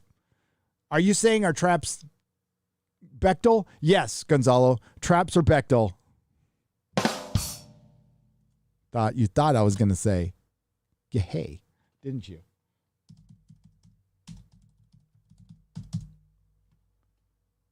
There it is, right there. Ba-doop, ba-doop, ba-doop, boop. Boop, ba-doop, ba-doop, boop. That's kind of yeah, so there's the Nerdrotic page. And yeah, so it's just amazon.com/shop/Nerdrotic. And then you get recommended movies, recommended soundtracks, some of my tech shit, comic book collecting, recommended reading, and the Chic Geek. For example, let's go to recommended reading. And right here, I love this book. The Art of the Matrix is fucking awesome book. You can only get it used now, but it's like, it is a great book. And it tells you exactly why they made it. And guess what? It wasn't about transitioning. But The Art of the Matrix is a fantastic book. So there's an example of some of my recommendations. And hey, like this, Razor Fist. If it wasn't for fucking Razor Fist, I wouldn't know about this. And of course, here's one of my favorite superheroes, Warlock. This one's awesome. And there's another one of my favorite superheroes, Son of Satan, right there. There's the Orville comic. There's Transmetropolitan. It's another one of my faves. Oh, look at this. Berserk. Did somebody tell Nick Rekieta that Kentaro Miriaru died? Somebody better tell Rekieta, because I don't think he knows. This is one of my all-time favorites, We Three by Grant Morrison. This is a great fucking story. I don't know why I have the German edition up there, but you want to buy the English edition. Douglas Adams, Doctor Who, Shada. Now, Shada has been rewritten like 5 times into Dirk Gently, and it also into City of Death. There's elements of all. He just rewrote the same thing, but we love it. What else? I am missing something here. Oh, look at this. Critical Drinker book right there. Will Jordan. Get that shit right there. That's my boy, Critical Drinker.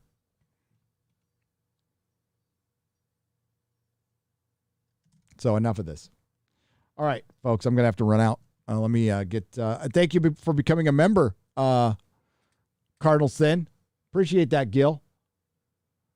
Paul Elder, thank you for the $5 donation. Jay Reynolds for $4.99. I am pretty sure Bechdel is the scientific name for the taint.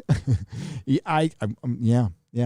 Hey, Gary, I read that one. The greatest adventure is what lies ahead. Hail, Gary. Tolkien is the GOAT, and old Star Wars I deeply miss. I do too.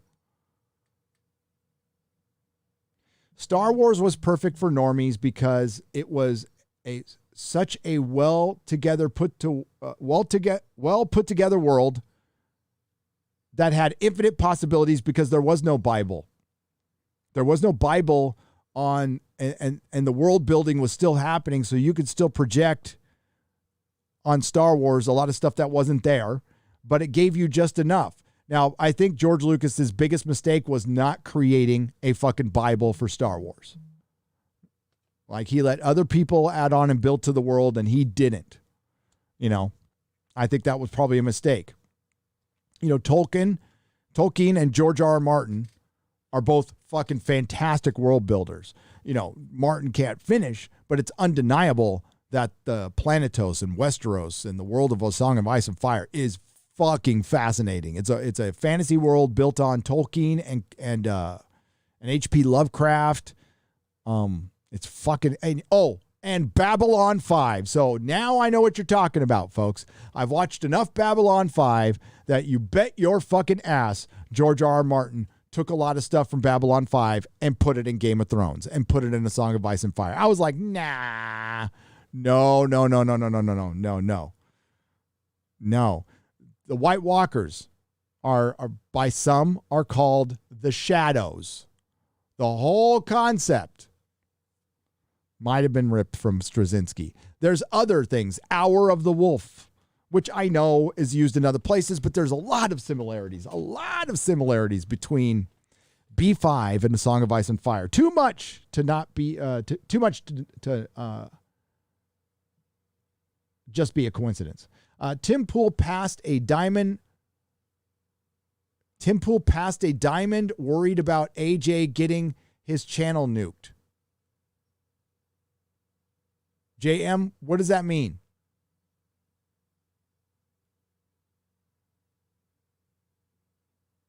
AJ? Somebody explain that to me. I don't know if you were like, so it says Tim Pool passed a diamond, worried about AJ getting his channel nuked. Alex Jones. Okay. So he passed on Alex Jones because he's worried about it getting his channel nuked. Well, I'm not worried about that. I'll take the risk. I am in very good standing with the YouTube. I don't get in trouble with them. They hit me.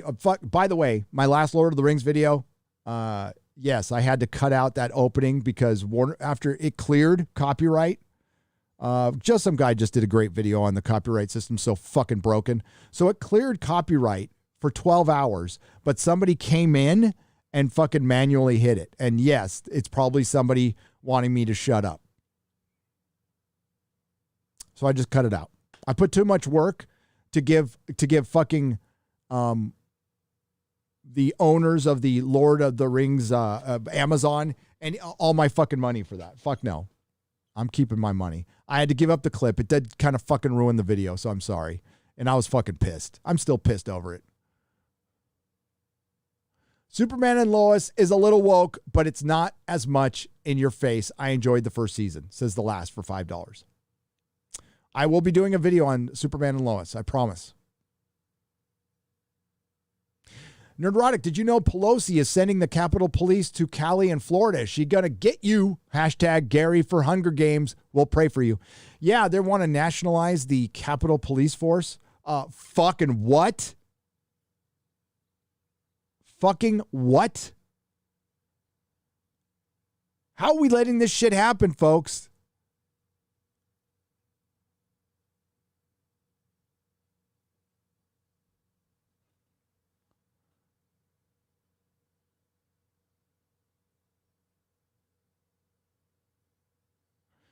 Alex Jones might come on, but you ain't Tim Pool. Mama Susan will yeet you faster than she does Papa Gundam's monetization, says Swinging Cod for $5. Well, I saw him on another podcast of a channel that's around my size and nothing happened to them.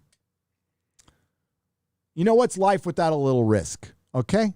What's life without a little risk? He wouldn't come on my show anyway. How long do you think we'll have to wait for results in the culture war? To see good entertainment and non-political stuff again. I hope that day comes sooner rather than later if we get our way. The Grizzly for $20. You're going to start seeing peaks of it here and there probably next year. Don't look for it this year. Maybe the year after next, but don't look for it this year. And I'll be real with you. And until I see different, don't look for it in any of our favorite franchises. The best we got was Superman and Lois. Look for it in independent film.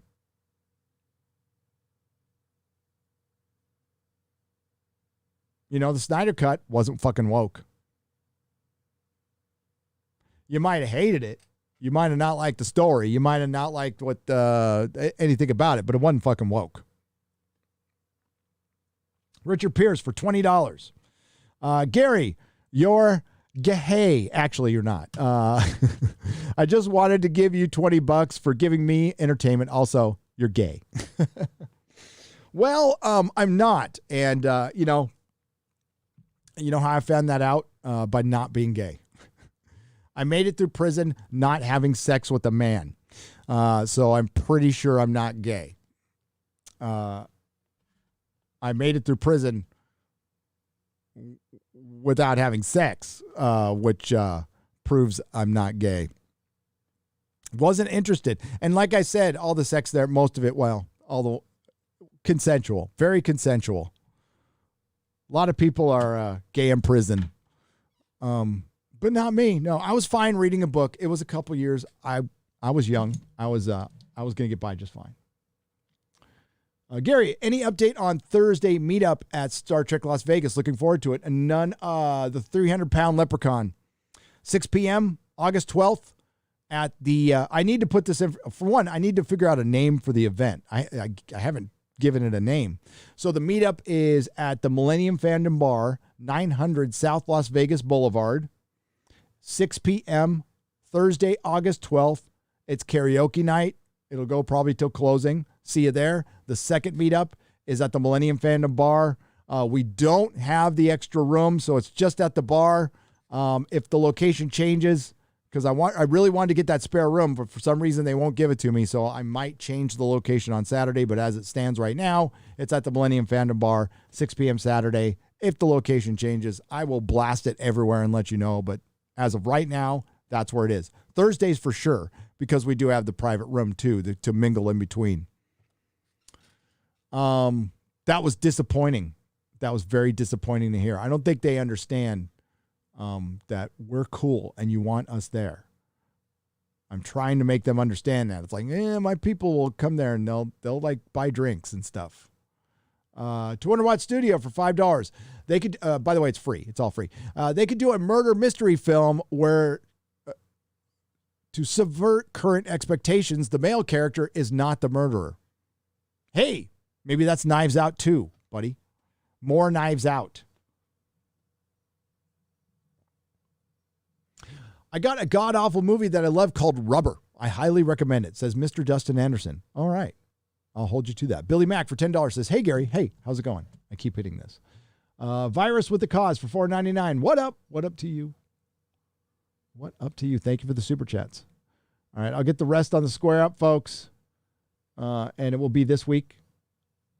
If you missed any of the square ups, they're on Nerdrotic Live. I got 2 of them that cover the last week and a half. I do need to get the Exozone square up for last week, so that's going to be on the next one too. I appreciate all super chats, all donations. I do apologize that I'm on time limits, and I will be until I move. I have videos to make, lots of videos to make now. All of a sudden, there's too many things to talk about. I went for 3 days, couldn't find a thing to talk about. I did make a California video,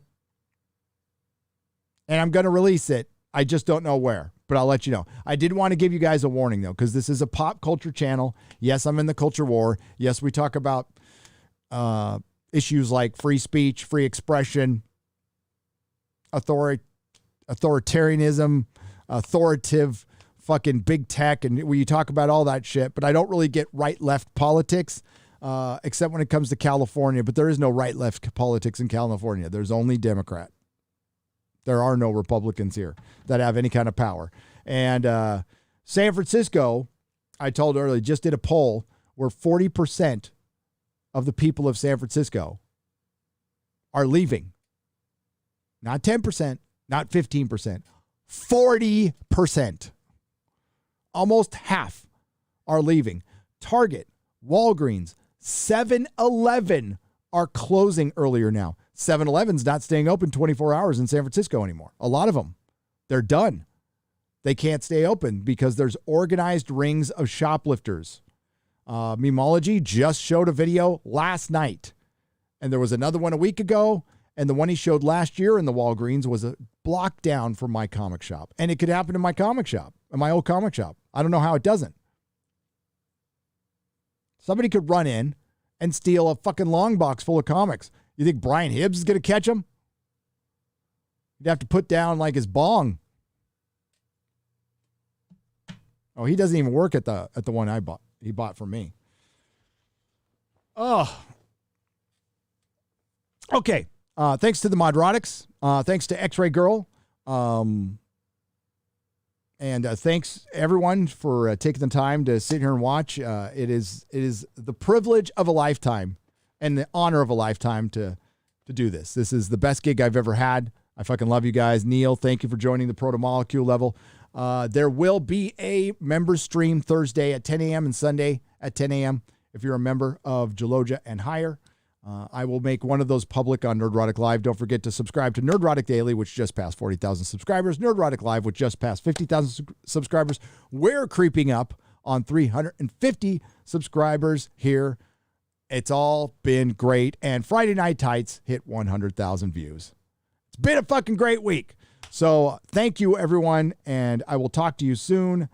There will be an Exozone tomorrow. I don't know what time, so keep an eye on Twitter. And Friday Night Tights with Chrissy Mayer and another special guest. But Chrissy Mayer will be the center of attention because she's the girl, and because she's our main guest. But we are bringing on another person who you will like quite a bit. And you know what? I'll just announce that tomorrow on Twitter, just to tease you guys a little bit. So enjoy some credits. Thanks, Eric K. Thanks to the Modrotics. K-Mac the Great. Do you know a Charles Fenderson? I just want to know. No. I don't know that. That's a weird way to end it. But thank you for the super chat. I appreciate it. All right. Ciao, everyone. Nerdrotic.com.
Logo that's on Facebook, not the Nerdrotic logo, but the other one. He's really freaking good at what he does. He says, "Hi, Gary. I can't wait for you to move to Texas. We've saved you a seat. Thank you for not giving up and saying what we're thinking. Still a fan, always a fan. Thanks, brother. I appreciate it."